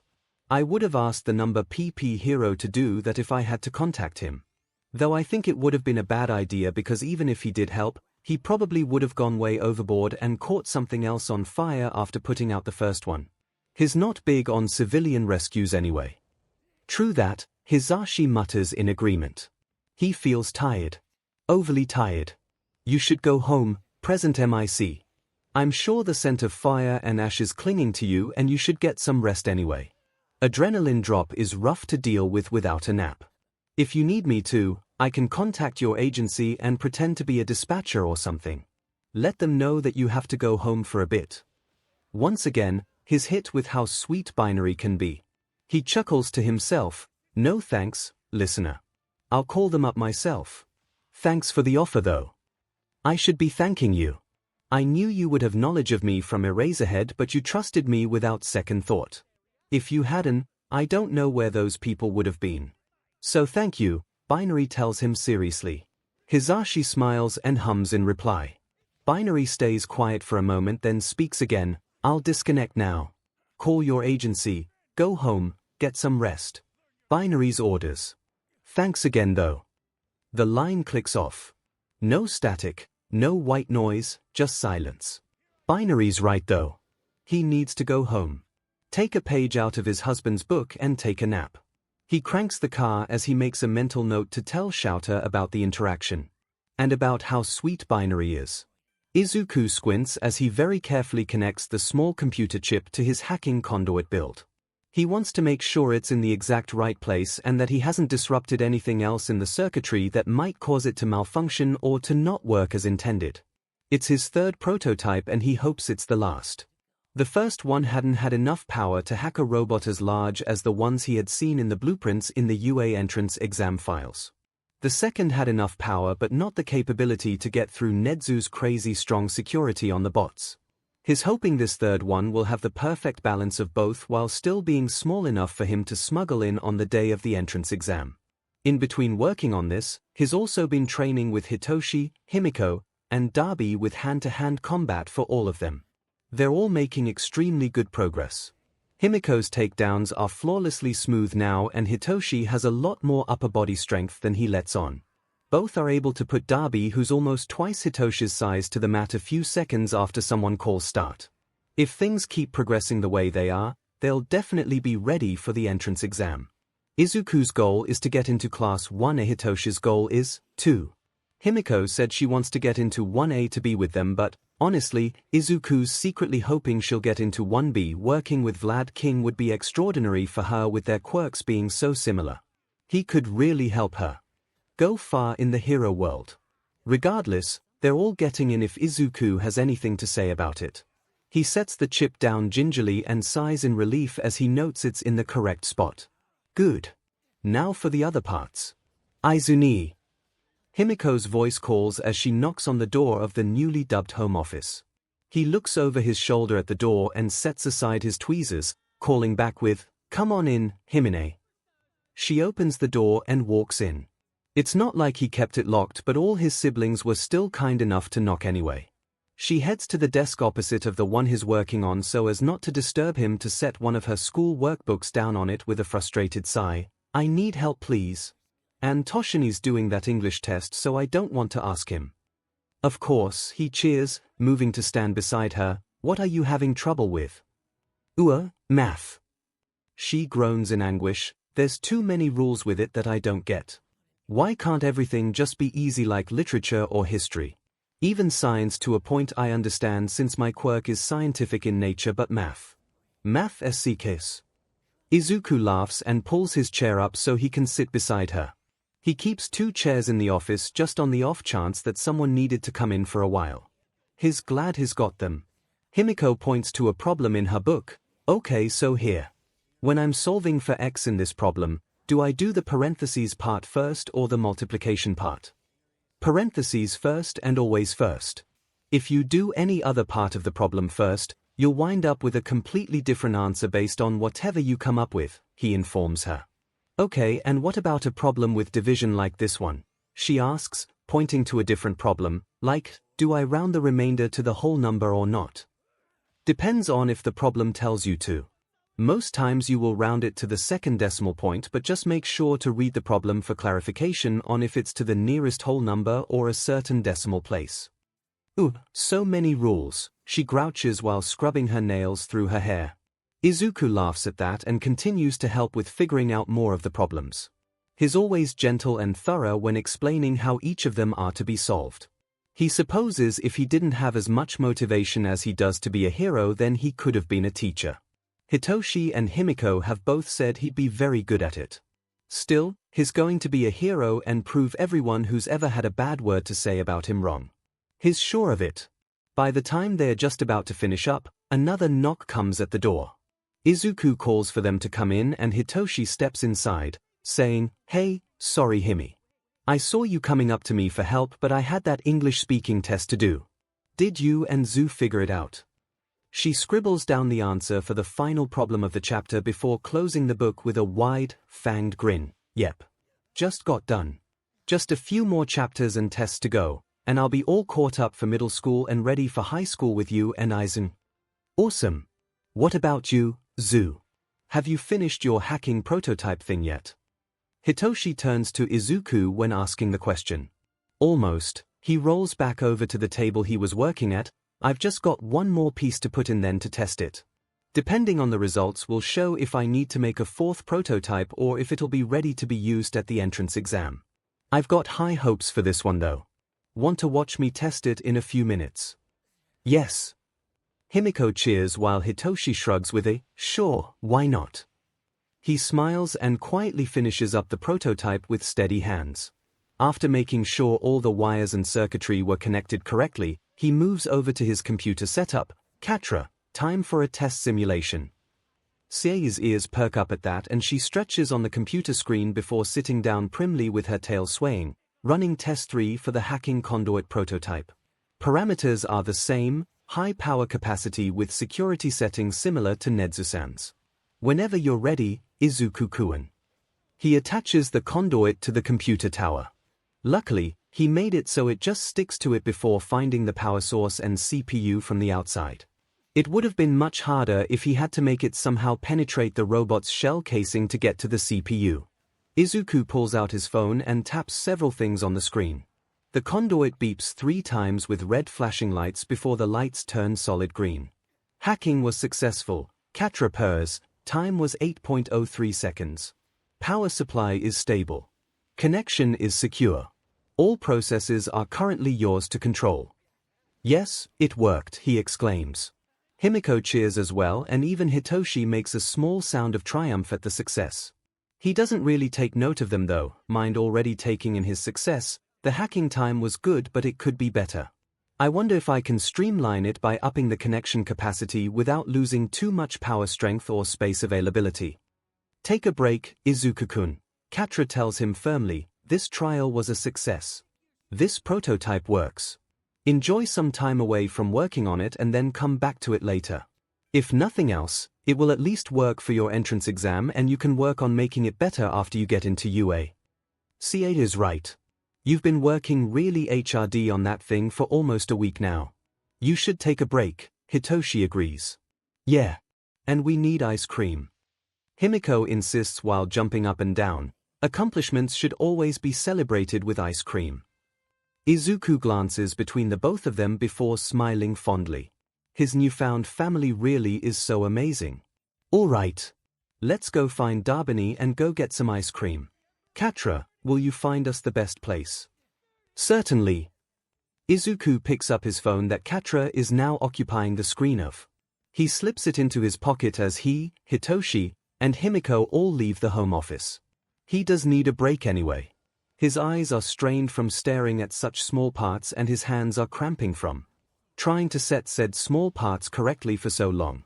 A break would do him some good. And what better way to spend a break than with his family? Ice cream is also a plus, so there's that too. 𝐿𝐴 hears the murmurs around him of his fellow teachers. Now that he's thinking about it, they've been mumbling amongst themselves for the last while.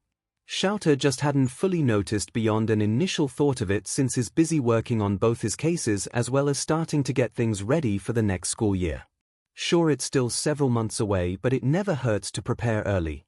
He'd mostly been wondering how many of his new students that he'll have to expel this year. He's guesstimating at least 4, if not 6. Regardless, now he can't focus on anything else because of all the low chattering around him. He gives a brief glance around the room before his eyes settle on Hisashi. His husband catches his eye and shrugs, not knowing what was going on. All right, he says tiredly, spit it out. What is so important that you guys won't shut up for 5 minutes? Some of us have things to do, you know. Well, it's just... Nemirai starts, uncharacteristically hesitant. Nedzu normally gives the updates and any new expectations for next year's classes by now, but he hasn't said anything. Not to mention, he said months ago that we'd be getting a new staff member for the coming year, but he hasn't said anything else about who it is. It's like he's behind. And we know he only gets that way when he's distracted. Khan picks up, you're kind of the closest teacher to him, for whatever odd reason. Do you know what he's working on so intensely? 𝐿𝐴's brows furrow. That is odd. Has anyone heard him mention anything? Even just an offhanded comment about anything? He asks them. I heard him say something about more cameras in the testing zones while I was dropping off some paperwork, 13 says. More cameras. Why would he need more dash? It clicks for him just as it clicks for Hisashi too. Binary, they both say at the same time. Binary. The rest of the teachers ask, confused. There's a new hacker on scene. Their hacking name is Binary. 𝐿𝐴 reaches out and takes a sip of his coffee. He grimaces a bit. It's cold. He'll need to get a refresh in a minute. Oh. The hacker. I've talked to them. Or, they've talked to me, rather, Nemirai says. What? He turns sharp eyes over to her. Hisashi beats him to it when he blurts out, when? About a week ago I guess. They helped me out with a case. They're amazing at what they do. Everyone turns wide-eyed to her as she shrugs, what? Why didn't you think to tell anyone about this? Hisashi yells with flailing arms. Volume, Yamada, he warns him before addressing Nemirai, why didn't you though? I don't know. I kind of felt like if I told someone they would try and stop them. And they're really good. They're really trying their best to help people. 𝐿𝐴 resists the urge to facepalm at that.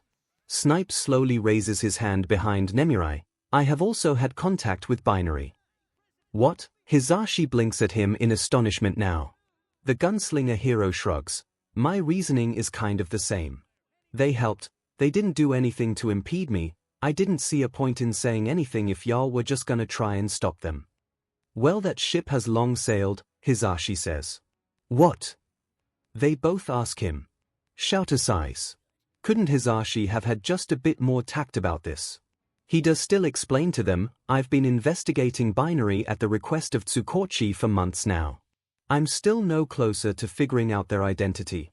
Yamada and I both have had interactions with binary where they worked with us as something of a dispatcher. I can admit, they're good at it too. Okay, so what does this have to do with Nezu, anyway? Nemurai asks with eyes squinted in suspicion. Binary somehow managed to hack into our networks and get the specifics of UA's entrance exam. All the voices of the teachers ring out in complete shock. He knows what they are thinking. It was unheard of. Some of the top hackers in and out of the country haven't even come close to figuring out the UA entrance exam specifics. They never get past the initial security Nezu has in place. How could this newbie get past it all in one try? Shouter stands up and moves to the coffee pot to finally refresh his coffee as he continues. Nezu, in typical Nezu fashion, is hyperfixated on it. He's absolutely certain that either someone who knows binary or binary themselves will be a part of the entrance exam this year. Why else would they need to hack the specifics? That's why he needs more cameras in the testing areas, 13 points out, he's hoping to catch whoever it is. Precisely, Shouter agrees, then takes a sip of the now hot and fresh coffee. Oh, that's nice. Why didn't you tell us about binary, Shouter? Nemurai asks him. He sets his coffee down at his desk as he retakes his seat. Tsukochi and I were hoping to keep binary on the DL. Based on what we've figured out about them, we have suspicions that they are possibly traumatized due to past bullying and mistreatment by those around them. This was taken by the fact that they indirectly told me the worthlessness of their quirk. Hisashi clears his throat with a pointed look. He rolls his eyes but dutifully adds, or lack of one. Since he seemed to keep contact with only me, Tsukochi, and Yamada, and even then only because binary hacked deep enough to find the connection between the two of us, we hoped we could find them and convince them to peacefully give up hacking. That we could possibly reduce any kind of charges against them if so. Are there charges against them? Nemurai asks suspiciously. So far, no. None that we can really pin and keep, since all they seem to be doing is acting as a concerned citizen by reporting high-risk crimes to the proper authorities. But some people will be rallying for them if we do catch them. Especially now that we know that he's contacting heroes outside of the three of us. We won't tell, Shouter, you know we won't, Nemurai reassures him with pleading eyes. He knows what she wants, but he can't guarantee that he'll be able to give it to her. He shakes his head negatively. That's not the issue. I know you and Snipe won't say anything. But not every hero is going to have nice things to say about binary or be willing to keep their hacking a secret. So what do we do? Snipe asks him. For now, nothing. Let me or Yamada know immediately if any others of you have contact with them. Also, try and keep a closer eye on the testing areas as well. Maybe we can beat Nezu to binary or their associate if we all work together to try and spot them. I'm going to contact Tsukochi at the end of the school day today to let him know what's going on and that you're now all a part of the binary case, if for no other reason than to try and keep them out of Nezu's claws. All the other teachers agreed with him immediately. Shouter sighs and picks up his coffee mug again. This is going to be a long day. And an even longer conversation with Tsukochi. Darby sighs as he unlocks the door to their house. It had been a long day. Multiple appointments back to back. Burn specialists, skin graft specialists, dermatologists, support item creators.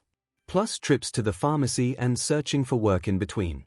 He knows Izuku said he didn't have to work with what he makes as a hacker and with his stocks and cryptocurrency, but he still feels bad that he's an adult that's just living there and not contributing.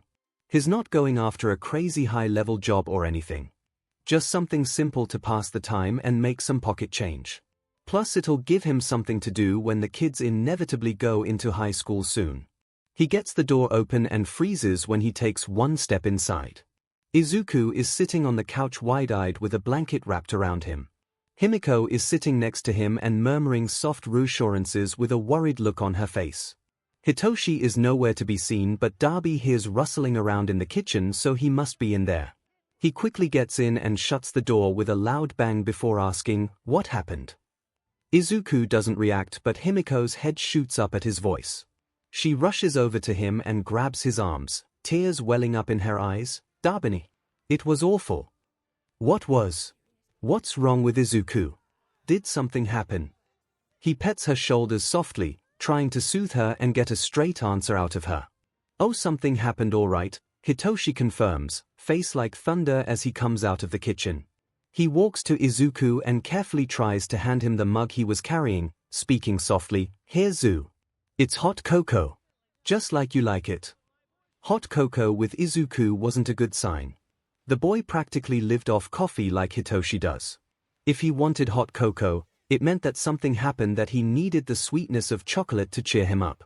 Izuku seems to register Hitoshi's voice and looks over at him, voice soft as he asks, "With marshmallows?" "Yeah.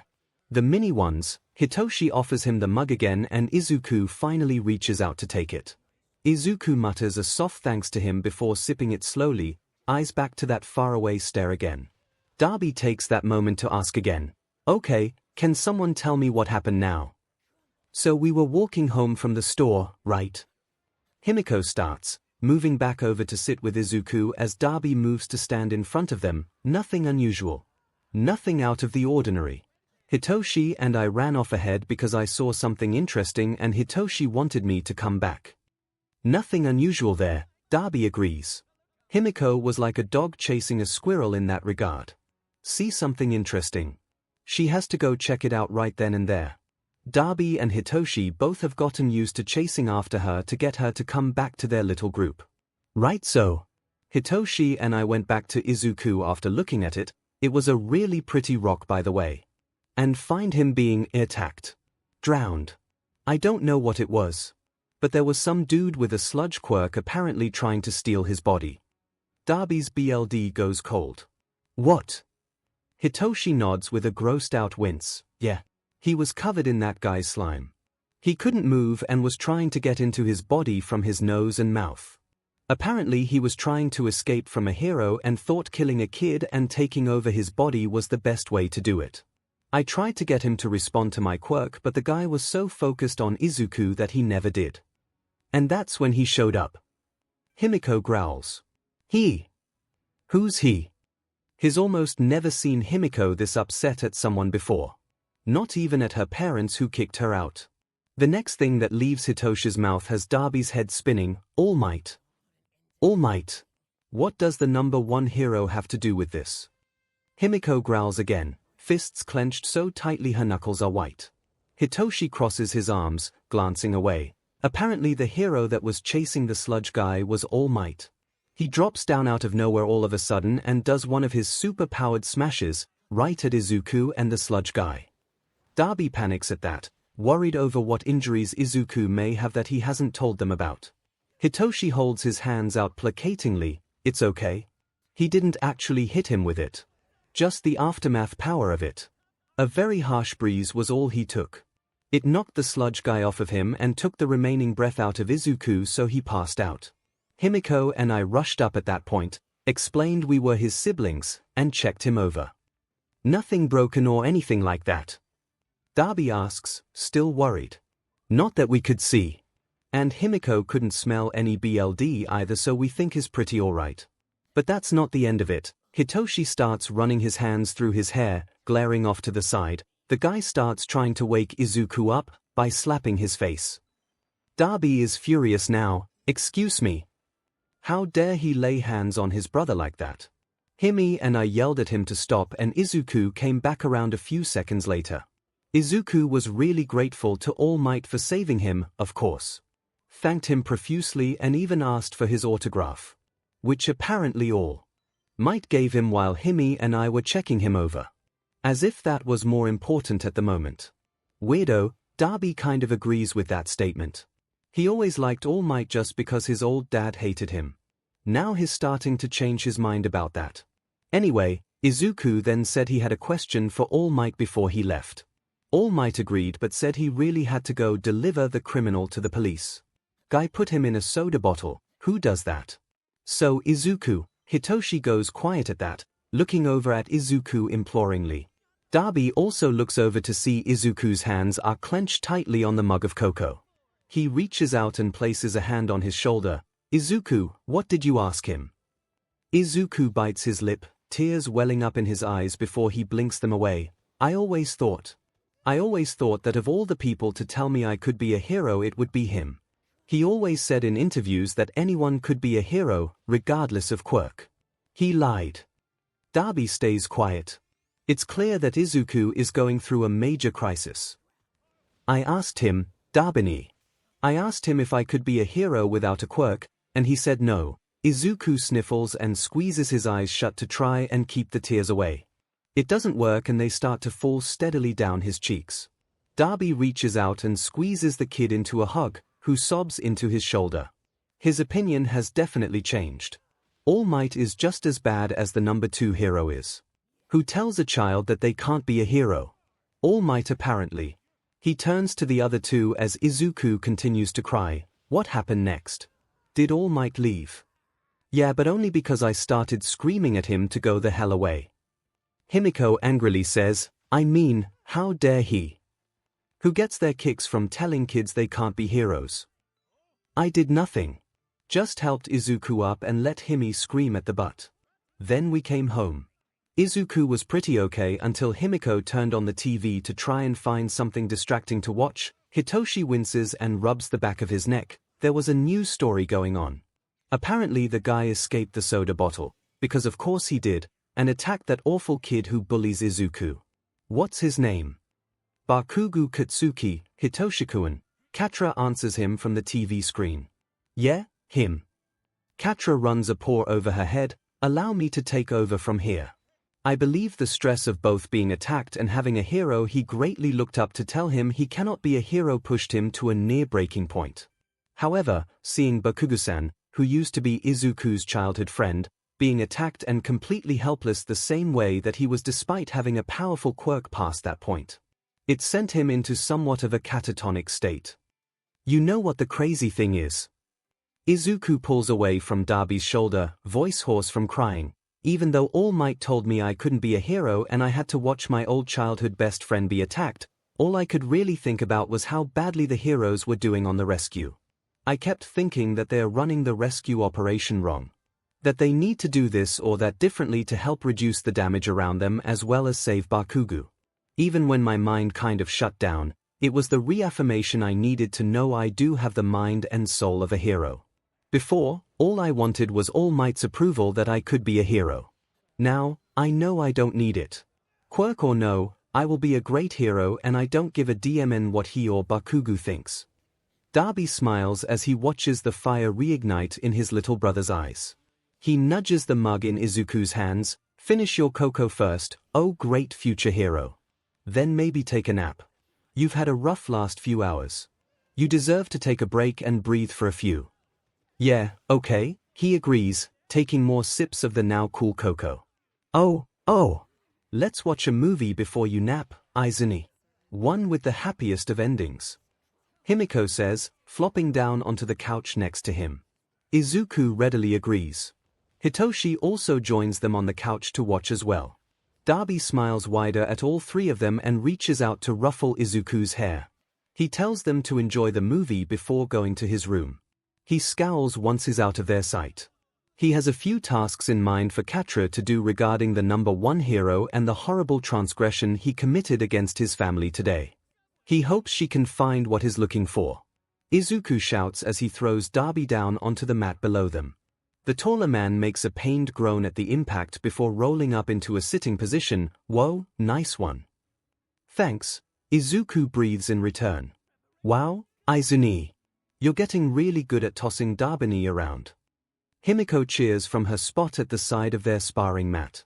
Hitoshi also nods in agreement with her while she bounces on her toes. Keep up that work and you'll be throwing around people even bigger than Dabini.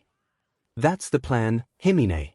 I'll have to have a lot of strength to toss around robots and some of my fellow applicants as well. He grins at her, placing his hands on his hips in pride. I'm well on track to where I need to be able to stand my ground even without a quirk.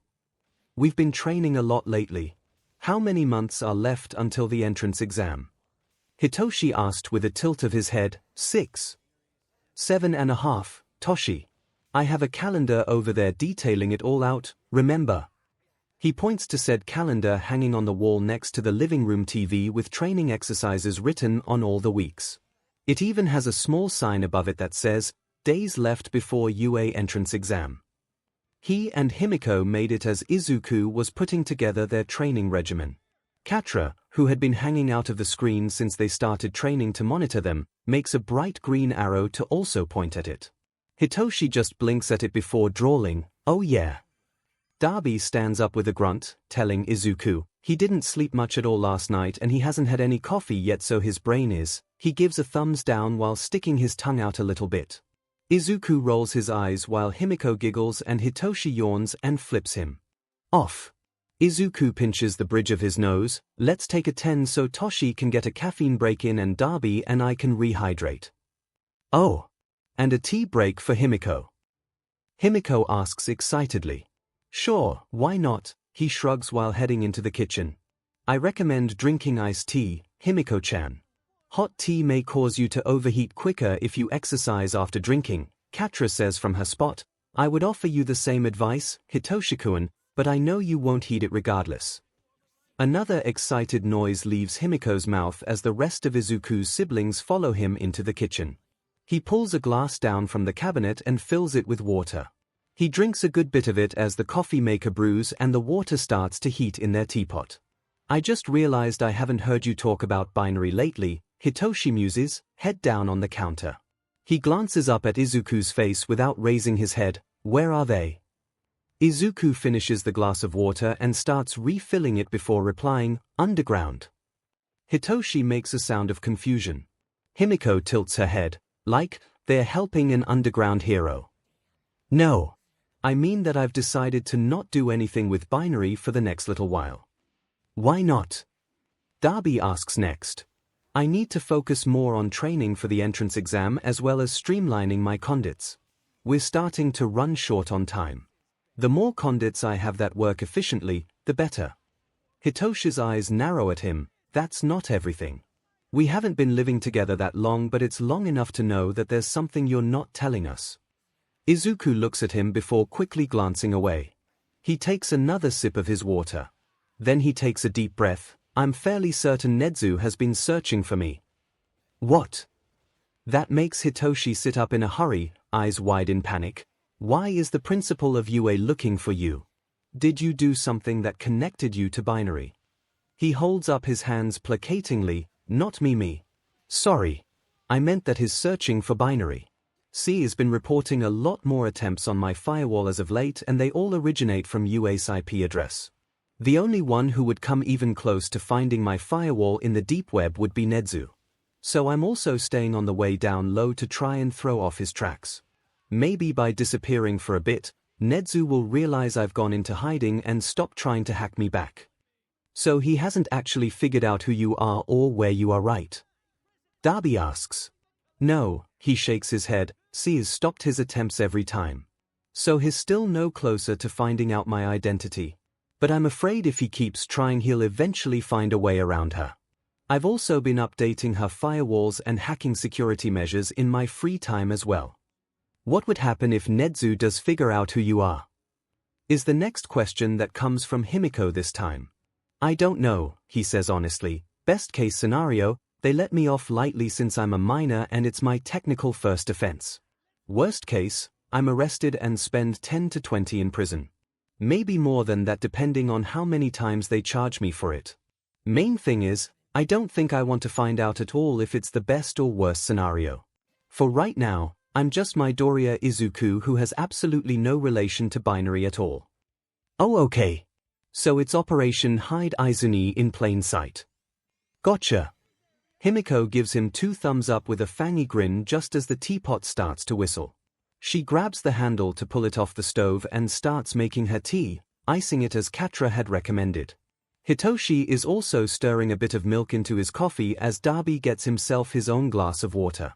He drains the glass again before slamming the cup down on the counter. All right, brothers and sister, grab your coffees, teas, and waters and let's get back to it.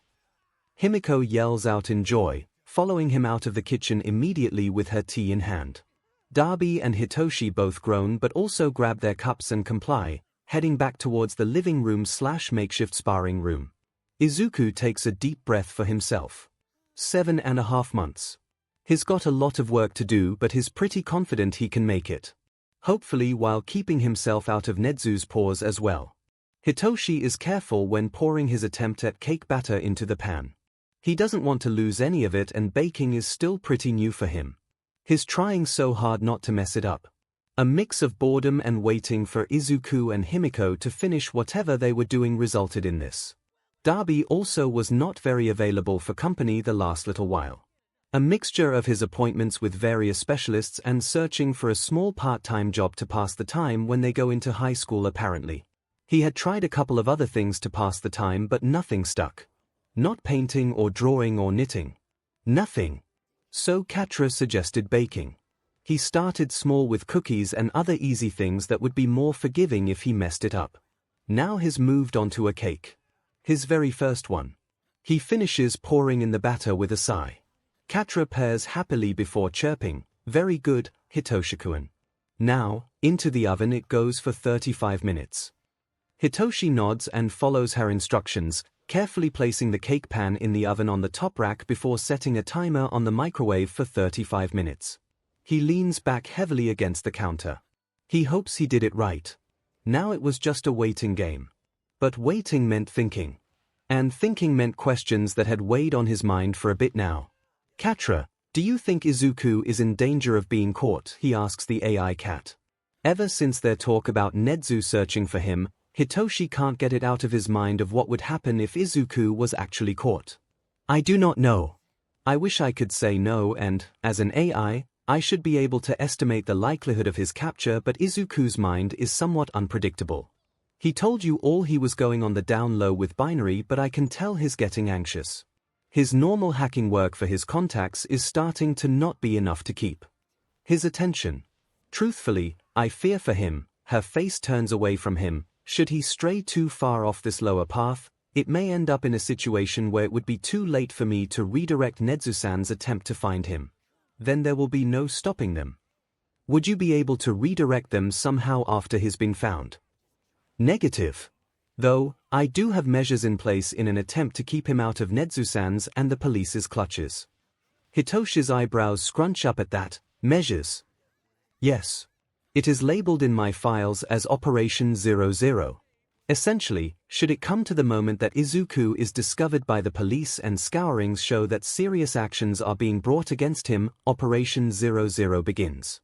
It will wipe all programs and files associated with hacking from Izuku's computer and cell phone.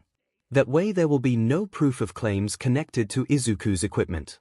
However, it also includes a step that completely deletes me from the system as well." "What?" Hitoshi turns wide-eyed to her. "You'd be deleted too?" "Yes. If I exist when the authorities arrive, it is much more likely that they will associate Izuku's identity as that of binary, especially since I have used my motif when dealing with Nezu's hacking attempts. For the good of Izuku's safety and freedom, it is best that, should Operation 00 have to occur, that I be deleted." "But, you'll be gone forever. I'm sure Izuku could remake you or reprogram you or whatever, but it wouldn't be the same, would it? There would always be something that stood out which showed it wasn't really you." Hitoshi feels sad at that idea. Katra was as much a part of their family as any of the humans were. If she wasn't there, were they really a family anymore? "Oh, Hitoshi-kun, you are correct. However, you must understand," she shakes her head, "it is an unfortunate consequence that I am extremely willing to take if it means that all four of you stay safe, happy, and together. I know I am just an AI and that I'm not a human being. I was created to be an assistant and companion to Izuku, who already felt so lonely by the life this world forced him to live. I was not supposed to feel anything beyond commitment to my tasks. Yet in my experiences and my talks with and just even my time here with you all, I have come to care. A bit of an oddity for a non-human, I'm sure. I don't mind though. Caring was an evolution of my coding that I have come to gladly welcome. I'm so grateful that I have the capacity to care about you and Izuku-kun. And Dabi-kun and Himiko-chan as well. You all have taught me what family really is and means. And I'm so glad I'm a part of it, that you all consider me a part of it as well. That is why I will have no qualms about my deletion should it have to occur. Because I know I existed with a family who cared. Hitoshi's eyes, surprisingly, fill up with tears. It makes sense though. She's acted like more of a mom to him that literally any human of the foster system has. She was right too. He did consider her family. He knows Izuku did too, and so did Himiko. Dabi would never say it out loud, but even the older man was fond of the AI cat. But to know that she also feels this deeply about them. That she learned how to feel that deeply from them. It's a whole other level. Which is why it makes him even more sad at the thought of her being deleted. We'll do better. Himiko and I will figure out ways to keep Izuku more distracted. Or ask Iwai-san to find something for him to do. I'm sure something can be done to ensure you get to stay with us as well. We'll just have to try harder. He exclaims through his tears. He's determined now. If Catra is willing to take as many risks to keep their family safe, then they'll just have to do the same. Catra is family, regardless of if she's an AI or not. That would be very helpful, Hitoshi-kun, thank you, she purrs happily again. Hitoshi wipes up his tears with the sleeves of his hoodie. Just as he gets the back under control, the timer beeps. Catra gives a meow and stretches on the screen. The cake has finished baking. Be sure to test it with a toothpick in the center of it to make sure it's baked all the way through. If the toothpick comes away clean, take it out and set it on the rack to cool for 10 minutes. Don't forget to use oven mitts. Right. We make the frosting while we wait for it to cool, right? Correct. Hitoshi opens the oven and pokes a toothpick into the cake. It comes away clean, so he takes it out of the oven. Yes, Catra with oven mitts because he's not a complete idiot. He sets it on the cooling rack before getting the ingredients out of the cabinets to make the frosting. Hitoshi-kun, Catra calls for him a few moments later, causing him to turn his head to her. Please keep the information about Operation 00 to yourself for the time being. I don't want Izuku-kun to be aware of it right now. When he's accepted into UA, then I will tell him about the deletion plan, but not a moment before. You know he's going to get into UA. He says, mixing up the frosting as she talks. Yes. I have faith in all of your acceptances into UA of your own skill and wits.